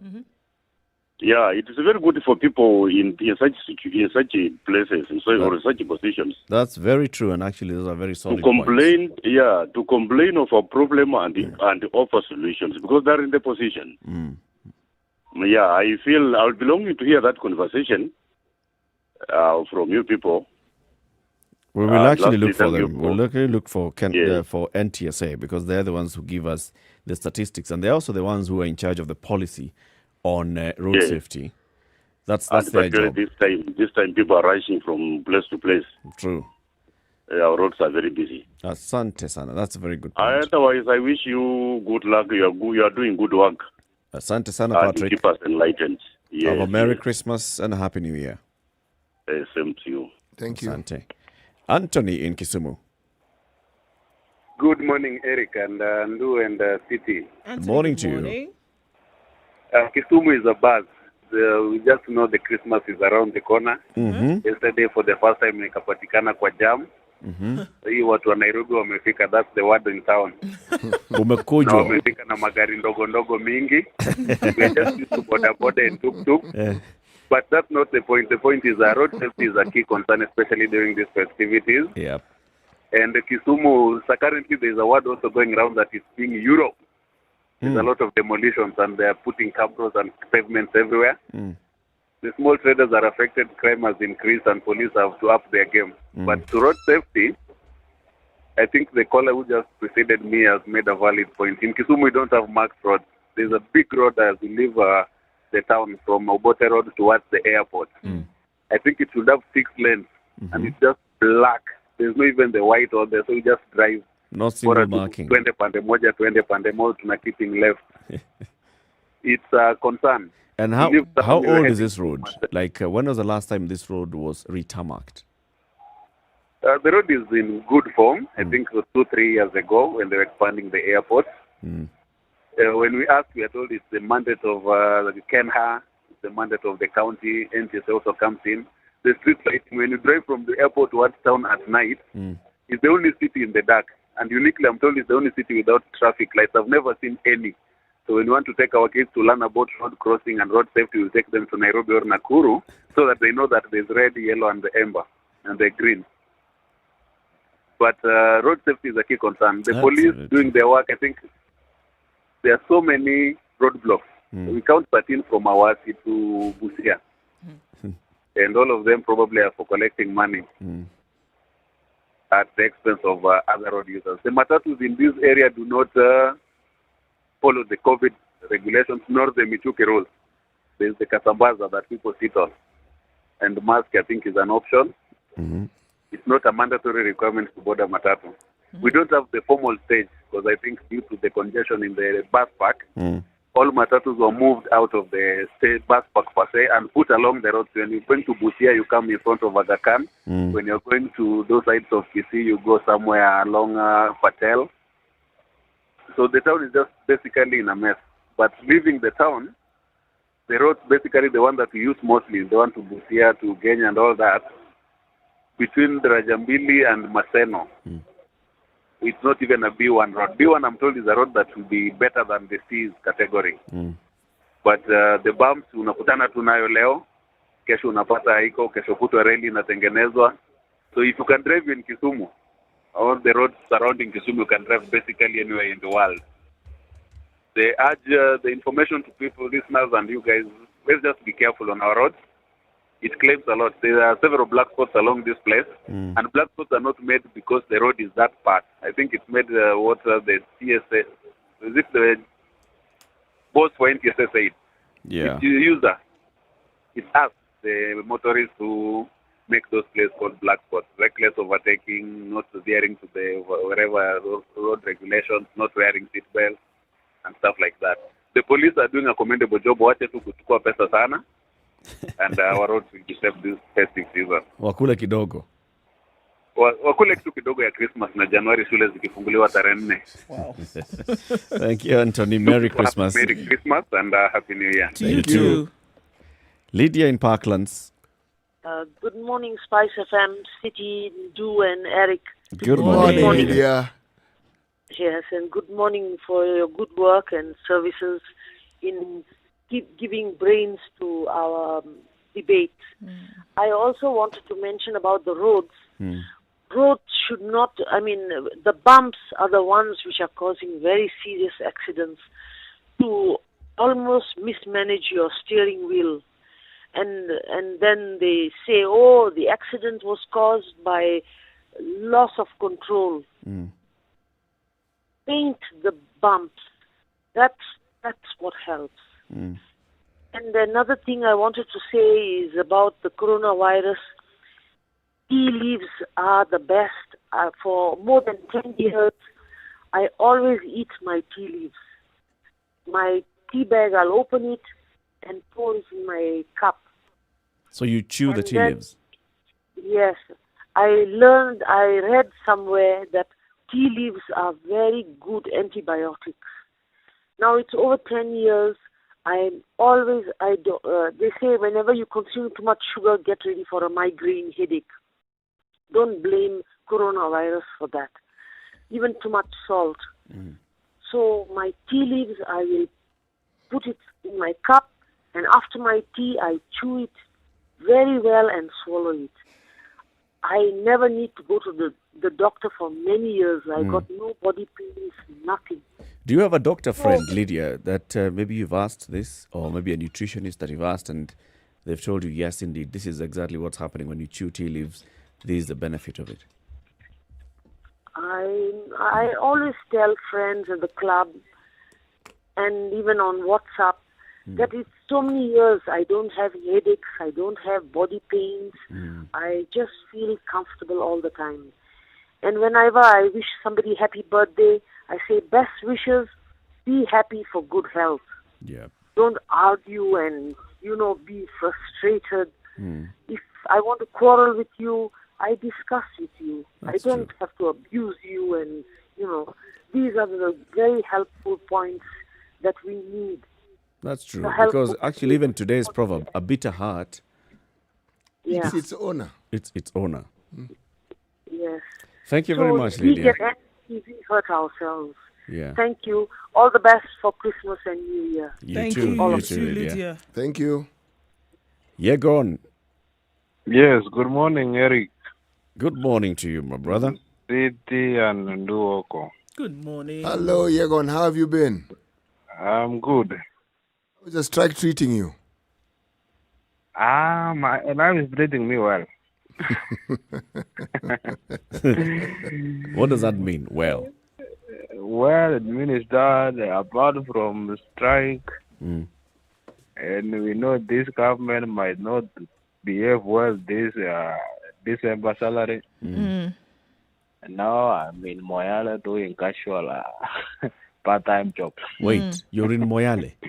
Yes, I'm in Moyale right now. Boss, how many parts of this country haven't you been to? Maybe I've not been into Nyanza only. Wow. Wow. Yeah. So what's happening in Moyale? You're there, you're doing your own private business, some work that you're doing.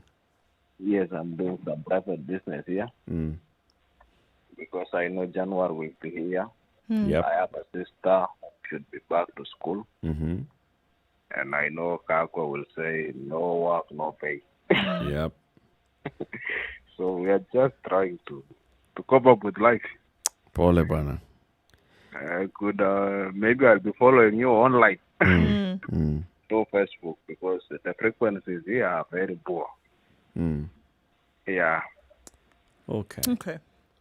Otherwise, Merry Christmas, happy and Merry Christmas to the entire Situation Room followers, mashabiki wote wa Spice FM, and you people. Thank you, Yegon, and the Merry same Christmas to to you. you too. I'm grateful for checking on me. Asante. Asante. This is the Situation Room. It's Kenya's biggest conversation. 0719-012-600. We're just reminding you that, yes, we're going to be taking a break after today, after this morning's show. We'll be back on the 4th of January, bright and early, as schools open, will be open. But in the meantime, what we'll be doing is we'll be replaying some of the best conversations that we've had this year, some of the interviews that we've held with people, some of the conversations that we've had with you as well. We'll be replaying all those during this festive season. But this time, we are reviewing the year 2020 and looking at what we have seen and where we have been in terms of just how we behave as a country, how our government has treated us, how we have treated the government as well. When the government tells us to jump, do we jump or do we say, mimi, niruke, kwa nini? Kwa nini? The Duke of Kano says, I just want to be honest with my fellow countrymen. We are not tired or desperate enough. When will it happen? When it will happen, nobody will wait, because a hungry man is an angry man. Kenyans will chase all those leaders from their offices and be led by leaders, not dealers. So we have dealers now, not leaders. When I talk about the curfew and staying up late and not observing curfew, Shurage Mwai says, the bar story. I'll one day tell a story of how I stayed a whole night. I was somewhere a whole night and I was wondering if there's a curfew. So he was wondering if there's a curfew because he's finding himself out. He hasn't been arrested by anyone. That is what was shocking. The other people in his company are wondering, hold on a minute. Something is not right. No one is coming here. to beat us. No one is coming to And arrest we're many. us. And we are many. And there is curfew. None of them is thinking, now we should go home. There's curfew. Simukuje mtushike. Ama mweze kutufukuza. Or we see a police Land Rover passing, then we know, yes, curfew, it's curfew time, we go home. This is, we laugh about it, but thinking about it, basically, we do these things and then we expect our leaders to behave any different. We behave this way, then Johnson Sakaja is arrested and we point fingers at him and we just want to throw stones at him and stone him and tell him, come on, how can you behave like this? Meanwhile, you are an you're in the same irresponsible spots. leader and you are there yourself. And this is how you are behaving. What's wrong with that? What's wrong with us? What's wrong with us? Right? So let's take a break at this point and we want you to still call us, participate in this conversation, 0719-012-600, 29 and a half minutes past 9. Actually, it was 29, 9. It was. Okay. Yep. Time for a break. Let's take a look at what have we looked at today? Weather and traffic. Yeah? Yes. Weather and traffic. Yes. Both. We'll be back shortly.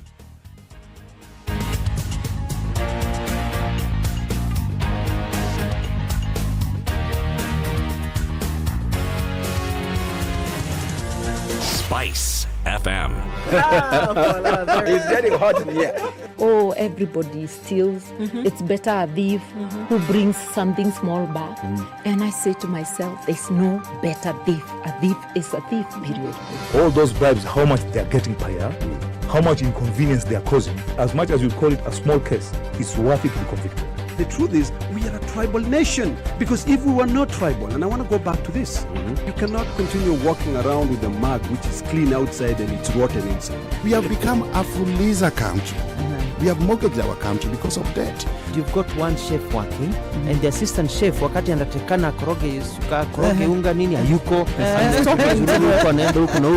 This is the Situation Room, the only way to start your day.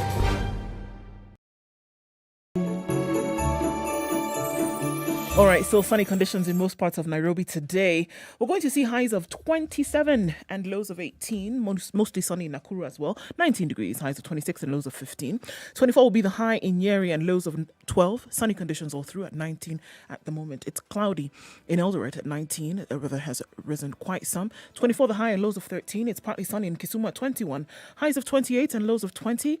Kakamega is partly sunny at 21. Highs of 30 and lows of 17. We're looking at light rain in certain parts parts of Mombasa, 29 degrees, highs of 31 and lows of 25. It's partly sunny in Malindi. At 21, highs of 28 and lows of 17.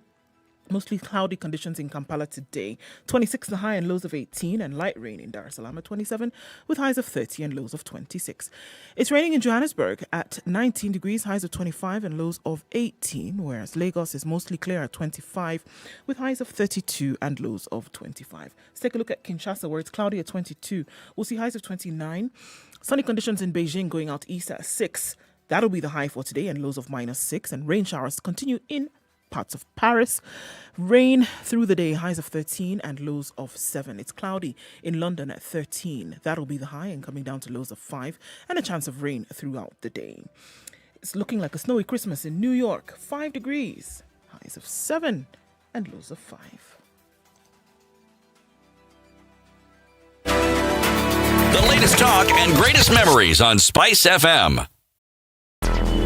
Traffic. Outbound, high levels of traffic today, bumper-to-bumper situations going west of Nairobi. This is what we see. Headed Limuru, out in that direction, towards Naivasha, towards Nakuru.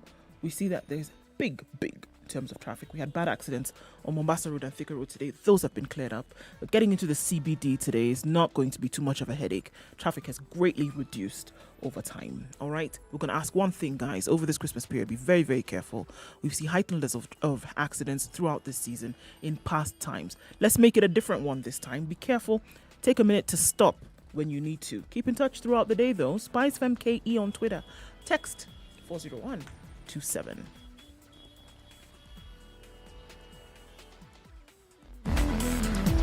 Mature, intelligent talk every morning. Right. 94.4 Spice FM, This is Nairobi. This conversation, the Situation Room. We're looking back at the year that has been 2020. Karaoke in Nakuru, Wakulima Market. Good morning. Good morning to you guys. Good morning. Karaoke. How are you doing, Karaoke? How are you before the end of the year? We're all right. We're well. We're healthy when we thank God. We have been having very tough times, and in fact, the times ahead. Come next year, maybe by, or rather through the mercy of God, maybe things will change. But I don't think, if you recall yesterday's revenue bill that was passed by Parliament, remember? Yep. You remember the bill that was passed yesterday? Yep. Yes. Remember, we've been paying 16%. We've been paying 14, now we're going back to 16. Back to? 16%. And VAT. especially now that we are already subject to that kind of hardship because of the burden that is subjected to us by the current regime, isn't it? Yeah. So what I can tell Kenyans today, before we break for Christmas, remember what the members of Parliament, our representatives, has done to us, especially recalling the hardship we are now trying to come out of, especially because of the COVID-19 and the economic hardship that we are experiencing in our country. The only hope I can give to Kenya is that, remember, God is on the throne. It's just a start. Yeah. Don't fear the regime because they have the system or anything to do with that. What I can say is that come next year, God on his throne, that kind of enslavement that is coming out of the government, they are not going to defeat us because God is on our side. I know that. We shall conquer. Thank you very much. Wish you a happy Christmas. God wishes we shall meet next year. Thank you, and God bless you. Thank you so Yeah? much. Okay. God bless you, Karaoke. Asante. Lovely. Thank you, Karaoke. Baba Waidera. Hello, Papa Izira is here. Hey. Huh? He is happy. And I just want to wish you a Merry Christmas. And in Spice FM, we have found, this is actually the biggest thing that has happened to me in particular, is discovery of Spice FM, yeah? But all the same, I can say that this Christmas is going to be a bit different from the normal Christmases that we have had. Yep. Because people are actually, just as the previous caller said, people don't have money. And if you look at the kind of the motion that was passed yesterday by the MPs, it just places so much burden on us that we are left at the mercy of God, yeah. However, there is hope. There is hope. There is hope. And what I would wish to actually tell everyone, if it is not very necessary that you travel, stay where you are, actually, because this disease is actually real. Yeah. It is actually the source of all these things, even if there are problems even before COVID, but COVID actually came to make things worse, yeah? Mm-hmm. And by the way, is Mwarimadru there? Yes. Mwarimadru, why are you so... And, have the standard guys given you the Santa Claus regalia? It is clear, my brother, that you have a very good sense of humor. But let me ask, what did you think of the red dress? I think it looks nice, doesn't it? It does. And somebody was calling you there, Mashati. Yes. And we agreed, but now let them don you with the Christmas. You are the oldest guy there. That is absolutely we true. Actually tap from your wisdom. So actually, each and every one of you should have a Merry Christmas plus our listeners. And do I know when you go to the West African country, if you are traveling, you will come with the fufu. Fufu, is it? Don't worry, even here in Nairobi, I can organize for you. Yeah. She's resourceful like so actually, may we have peace. Yeah. Thank you. Thank you. Merry Christmas and happy holidays. And you guys, God bless you. Thank you, sir. You too, man. Okay, thank you. Let's go to Malindi 97.7. Jimmy. Yes, please. How are you today? I'm fine, thank you. Season's greetings. But a little bit confused. You're confused? Why, Jimmy? As the kind of confusion that we are seeing, constitutional confusion. Mm-mm. Yes. Going straight to the point, I would just like to tell Kenya, it is good to be a fool. But it's not good to be a fool. All right. Three fools. Because we can be fooled once, Yeah. but please, I really don't believe in being fooled twice unless we are mad. Jimmy, naomba nikuulize swali. Meaning me and the people around me here. Can I ask you a question? Yes, please. What you're saying is actually very profound, but what has led you to say this? What has led me to say this is because, hello? Yes, we're listening. I'm looking at my constitution right now. I'm opening my constitution on page 83. Sorry, I made a tendency in life. Every day I'll have to read one clause, understand it, take care of all the commas and the question marks and everything, and try to expand it in my mind. This is what I chose as a Kenyan. So it would be good if other Kenyans would also take the same measures, because we will know when we are being fooled. So what article are you reading now in the Constitution? The role of Parliament. Okay. 94. 1 says, the legislative authority of the Republic is derived from the people.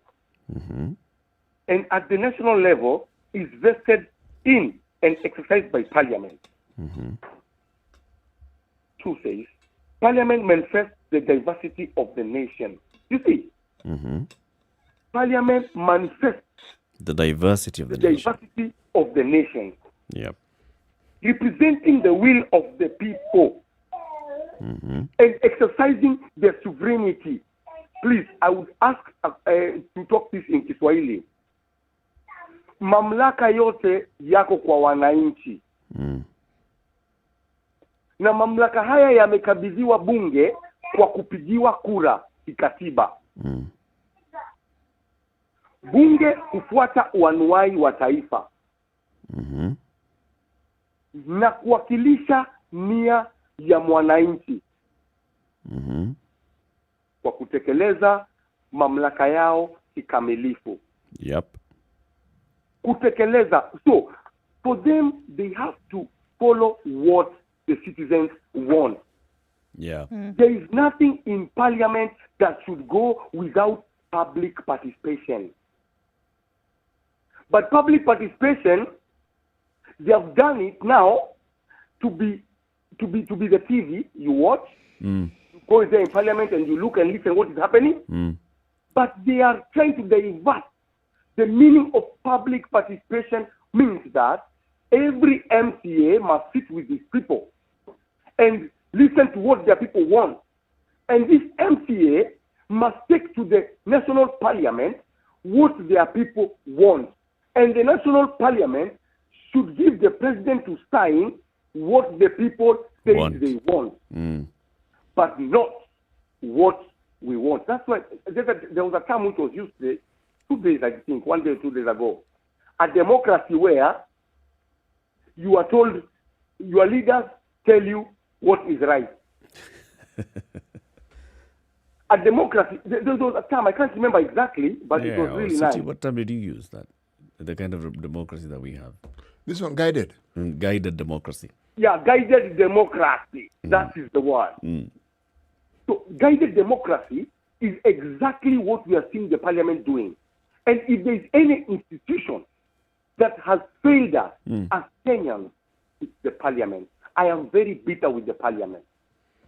Because the parliament of Kenya, let me say, and I'm saying this and quote and may it be recorded, and I'm ready to be put into any court, the parliament of Kenya, 90% is based on unconstitutional matters. It is a parliament that is it is a dictative parliament. It's basically let you down. It's hiding under democracy when it is all about tyranny. Because this parliament is not listening to what the people want.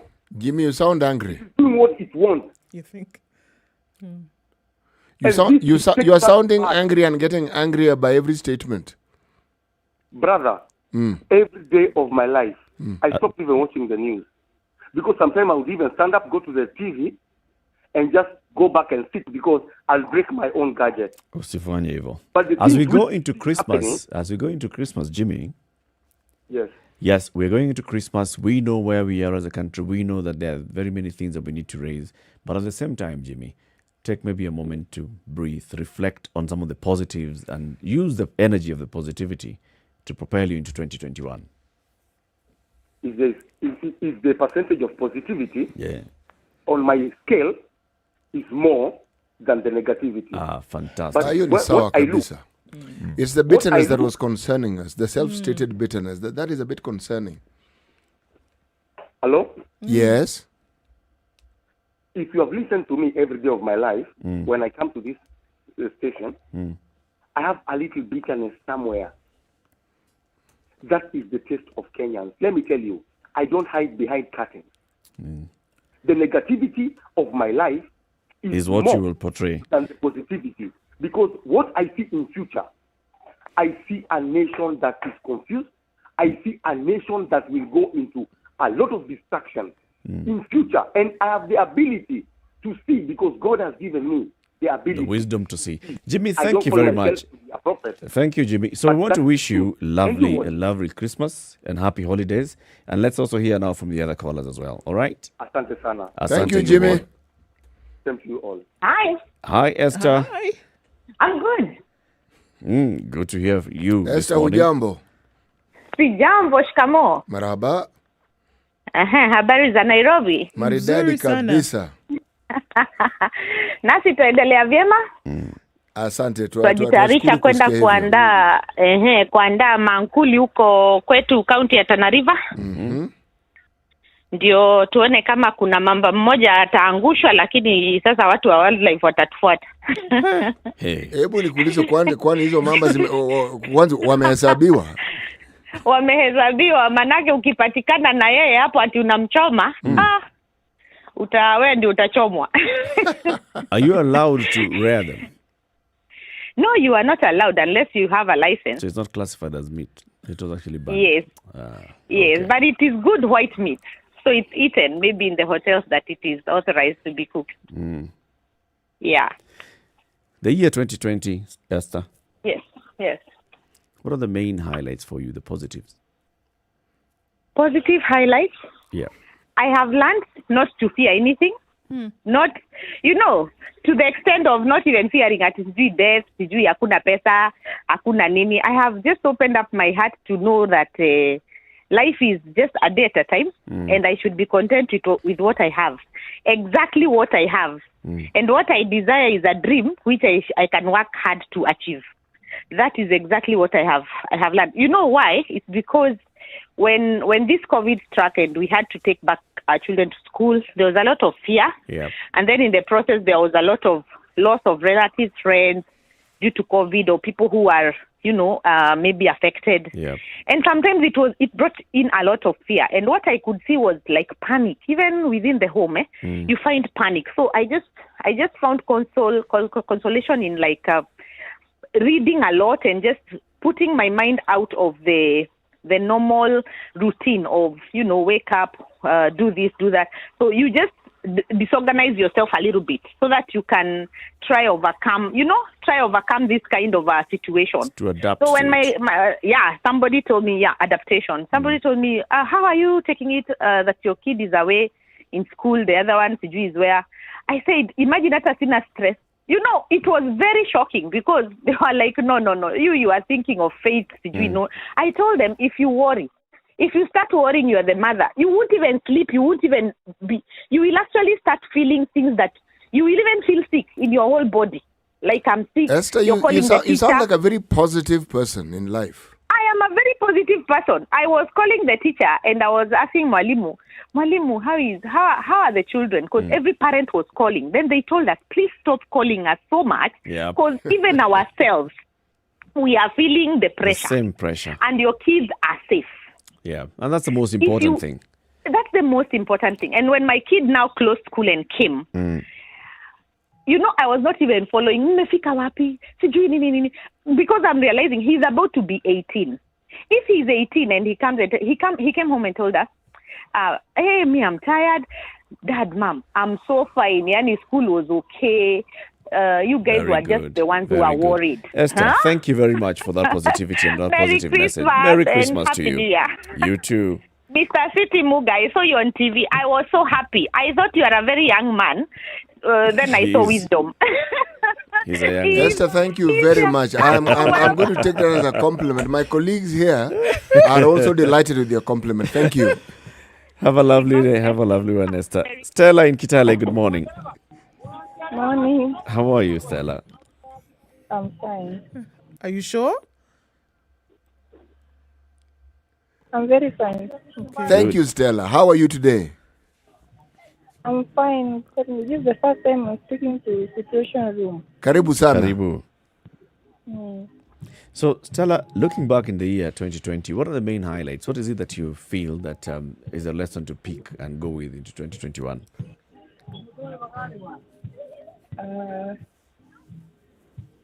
I don't know. So there's a bit of noise in the background, Stella. So let's try and get you maybe in a quieter place. I'm in a vehicle. Yeah. And where are you headed to? I'm heading to Western. Oh, that's very good. Yeah. Are the roads free or are they full of other vehicles heading in the same direction? Yes, full of vehicles. Okay. Wish you safe travels, Stella. Okay, Merry Christmas. Merry Christmas. Say hi to Ndu. Ndu says hello to you, Stella. Hello. And thank you very much for calling us. Thank you. Have a Merry Christmas. Let's hear from Jack in Eldoret. Jack, good morning. Hello. Hey. Hello, Jack. Yeah, mambo vipi? Mambo fiti. Freshi. Nasikia Christmas Yesu atazaliwa mapema kwa sababu ya curfew. Umesikia hivyo? Sasa unajua Yesu ni ujumbe umepata kutoka Yerusalemu Yesu atazaliwa mapema juu ya curfew. Sasa this year, yes. Mimi nimejifunza vitu vingi. Kitu ya kwanza nimejifunza is like itabia kukula ovyo ovyo na hao watu wengine from other gender. Is not good at all because job inasimama, unajipata una kitu. So it's like nilijifunza kumbe there is a time life inaweza change. Yani nikatoka kwa hiyo comfort zone ya kusema niko sawa, nitaenda job nirudi, nikajua kwamba hiyo job siku moja inaweza disappear. Because you imagine a whole DJ unaenda kwa barabara unaanza kuuza maembe.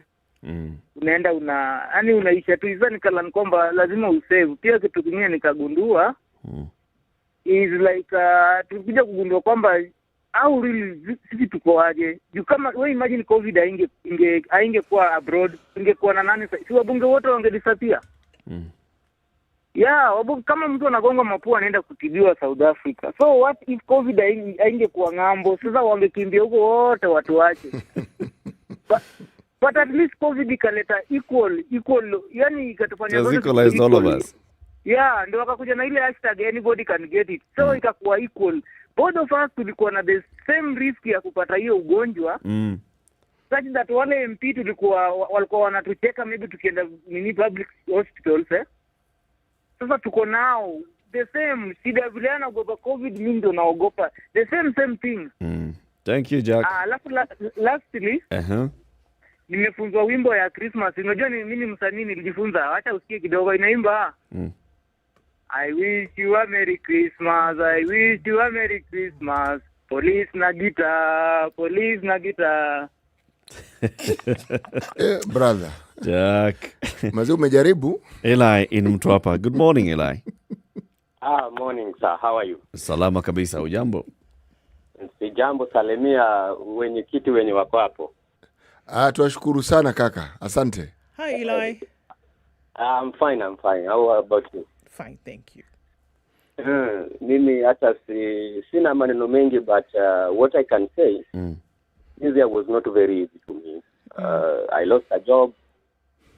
Also, my wife also went away. So, but what I can say is that you have to share. Everything that you are doing, you have to share it with a close person or maybe 5FM. You have to listen, kind of maybe like advices which I've got. Now I think that mali tunaenda sasa, sio hiyo tena. Sasa hizo zote tunawacha, inabaki mwaka. Kweli. I wish you happy Christmas and a new year. We wish you the same. Eli. Thank you. Going to Eldoret. Samuel, good morning. Good morning, Spice FM. Good morning. Yeah, you guys have done a very wonderful job all through the year. Asante. And as you go to the deserved break, I want to wish all the best. And may God really bless you guys. You've done a good job. Asante sana, Samuel. Thank you so much, Samuel. We wish you happy holidays as well. Thank you very much. Let's hear from Esther in Moranga. Good morning, Esther. Morning. How are you? I'm very fine. Karibu sana Spice FM. I've enjoyed. And you have a good luck. Asante sana, Esther. Bye. Bye. Bye. Thank you. Well, thank you very much, Esther, and thank you very much for everybody who's called. To everybody who's called this morning, wishing us lovely and happy holidays. We also wish you the same happy holidays. Looking back in the year 2020, this has been one of those years everybody's saying, I don't even want to say I'm a year older. I didn't spend 2020. I didn't turn anything. A year older, what? I didn't spend 2020. Merry Christmas. This is from FW Tietie. Is it Tietie? Yeah, it can be. Or is it Tai? Tietie. Tai. Could be. Right. Merry Christmas. It's been a great year of discussions, important issues, day in and day out, the Situation Room, waiting and hoping for a splendid 2021 until all Kenyans pick the way Jimmy is expounding. This country is going to the dogs. Until people feel what Jimmy is feeling. We will not yet be there. Let's hear from Joy in Limuru. Joy, good morning. Oh, good morning. How are you today? I'm fine. I just want to thank you guys for the good work you're doing and hoping to see you in the new year. We also hope the same. Yes. We wish you all the best, Joy. Okay, thanks so much. Merry Christmas Merry and happy Christmas, holidays. Joy. Merry Christmas too. Thank you for calling. David in Nakuru, good morning. Good morning, Eric, Ndung, and Siti Muga. Good morning to you, David. You guys are just the best. You're the best in Kenya and the rest of the world. Asante thank you very much, sir. do. When you go to Nigeria, please come with the book from Oleshenka, Professor Oleshenka, a new book. Fufu specifically from Wole Soyinka. Okay. Yeah. Yeah. Okay. Oleshenka. Thank All right. you. Thank you. Thank you very much. Yeah. Okay, Happy New Year to you too. Cliff in Kitengela, good morning. Good morning, Eric. How are you? Very well, thanks. You guys are good company in the morning, man. Asante Very sana. kind of you, sir. Thank you. I'm just calling to say Merry Christmas and Happy New Year to all of you. And just like the last caller said, the best thing that ever happened on radio is spice. Very kind Okay. words. Asante sana. Merry Christmas and a Happy New Year. And to everybody at Spice, good job. Well done. Thank you very much. Merry Thank you, Christmas Cliff. to you. Okay. Douglas in Kisii, Yes. good morning. Good morning too. This is Mimi nilikuwa nasema hivi. Yes. Actually kwa huu mwaka nimepitia mengi. Lakini sasa ambayo imenifanya nijirowaze kabisa ni jinsi nimeona watu wakipelekwa ICU. Nasikia mara mtu ametoka ICU ameenda HDU. Nasikia mambo ni kuwekewa oxygen. Na gharama ya oxygen pia ni juu kabisa. Yep. Sasa ukipata ya kwamba tunakaribia kumaliza mwaka na tuko salama, I really thank my God. That's true. Because it has not been an easy year. That's true. And we just pray that we're going to have a better 2021. That is the first thing I want to thank my God for. Yep. Because He has brought us this far. That's very true. Thank you very much, Douglas. Mwalimu Irongo Amos, as we conclude. Well, I won't say much. Good morning. Good morning, Good morning. I just want to use the same word someone has used. You guys have been very good company, or even as good company the whole year. My appeal is to the CSL to stop joking around with the lives of Kenyans. And to every other person in the same government to make 2021 a better year to stop all these other jokes. Otherwise, I wish you guys so well. May God bless you. God bless you too, Irongo. Thank you. And we also thank you. And thank you to all the callers and everybody else who's contributed, everybody who's been listening to us throughout this year, 2020. It has been worthwhile having conversations and also getting your feedback this year. We are praying for a better 2021 as well. And also, just to remind you that we are taking this break today as we go into our Christmas festivities to enjoy this with our family and relatives. But we'll be playing back the interviews and the many conversations that we've had this year. Those that, were interesting, those that were a bit controversial, we'll be looking at them. But as also to remind you that the Standard Group has teamed up with the Nairobi Woman Rep, Esther Passaris, and the National Government Alternative, it's called what? Affirmative Action Fund. And what we've done as the Standard Group and Esther Passaris is we want to spread the Christmas cheer through the Nairobi Christmas Caravan 2020. If you've got anything that you'd like to donate to children's homes, persons with disabilities and the aged during this festive season, drop your toys, beddings, clothes, storybooks, kitchenware and other household items at the village market on Limuru Road, or you can buy a basket of worth 790 bob. This 790 bob can feed a family of 4. And all you do is just go to M-Pesa till number 811849. That's 811849. You don't have to limit yourself to the 790. 790 is one family of 4. You can feed 3 or 4 families or 5 families or 10 families if you'd like to. But this is just how we all spread the Christmas cheer with Standard Group, the Nairobi Woman Representative, Esther Passaris, and the National Government Affirmative Action Fund. City, say goodbye and tell us today's proverb and then your message for. All right. We have extended into 10. In that order. Yes. Okay, goodbye.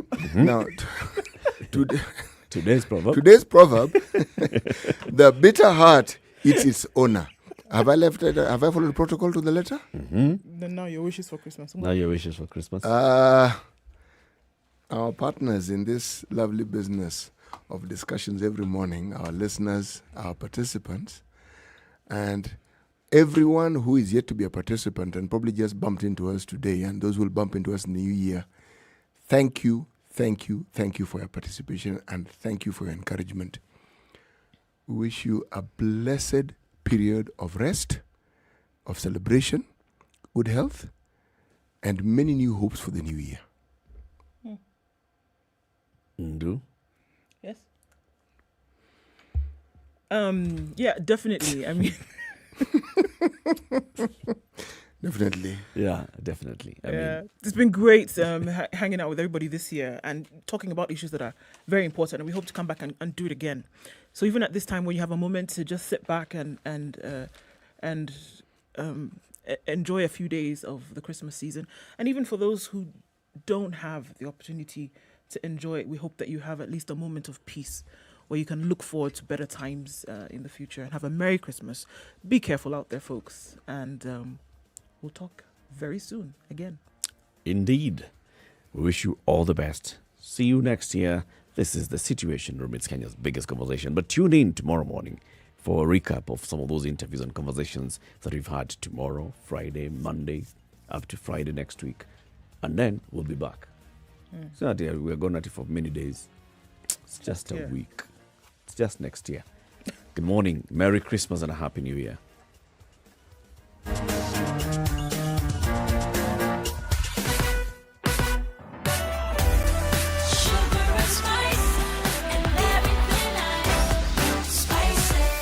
Spice up your life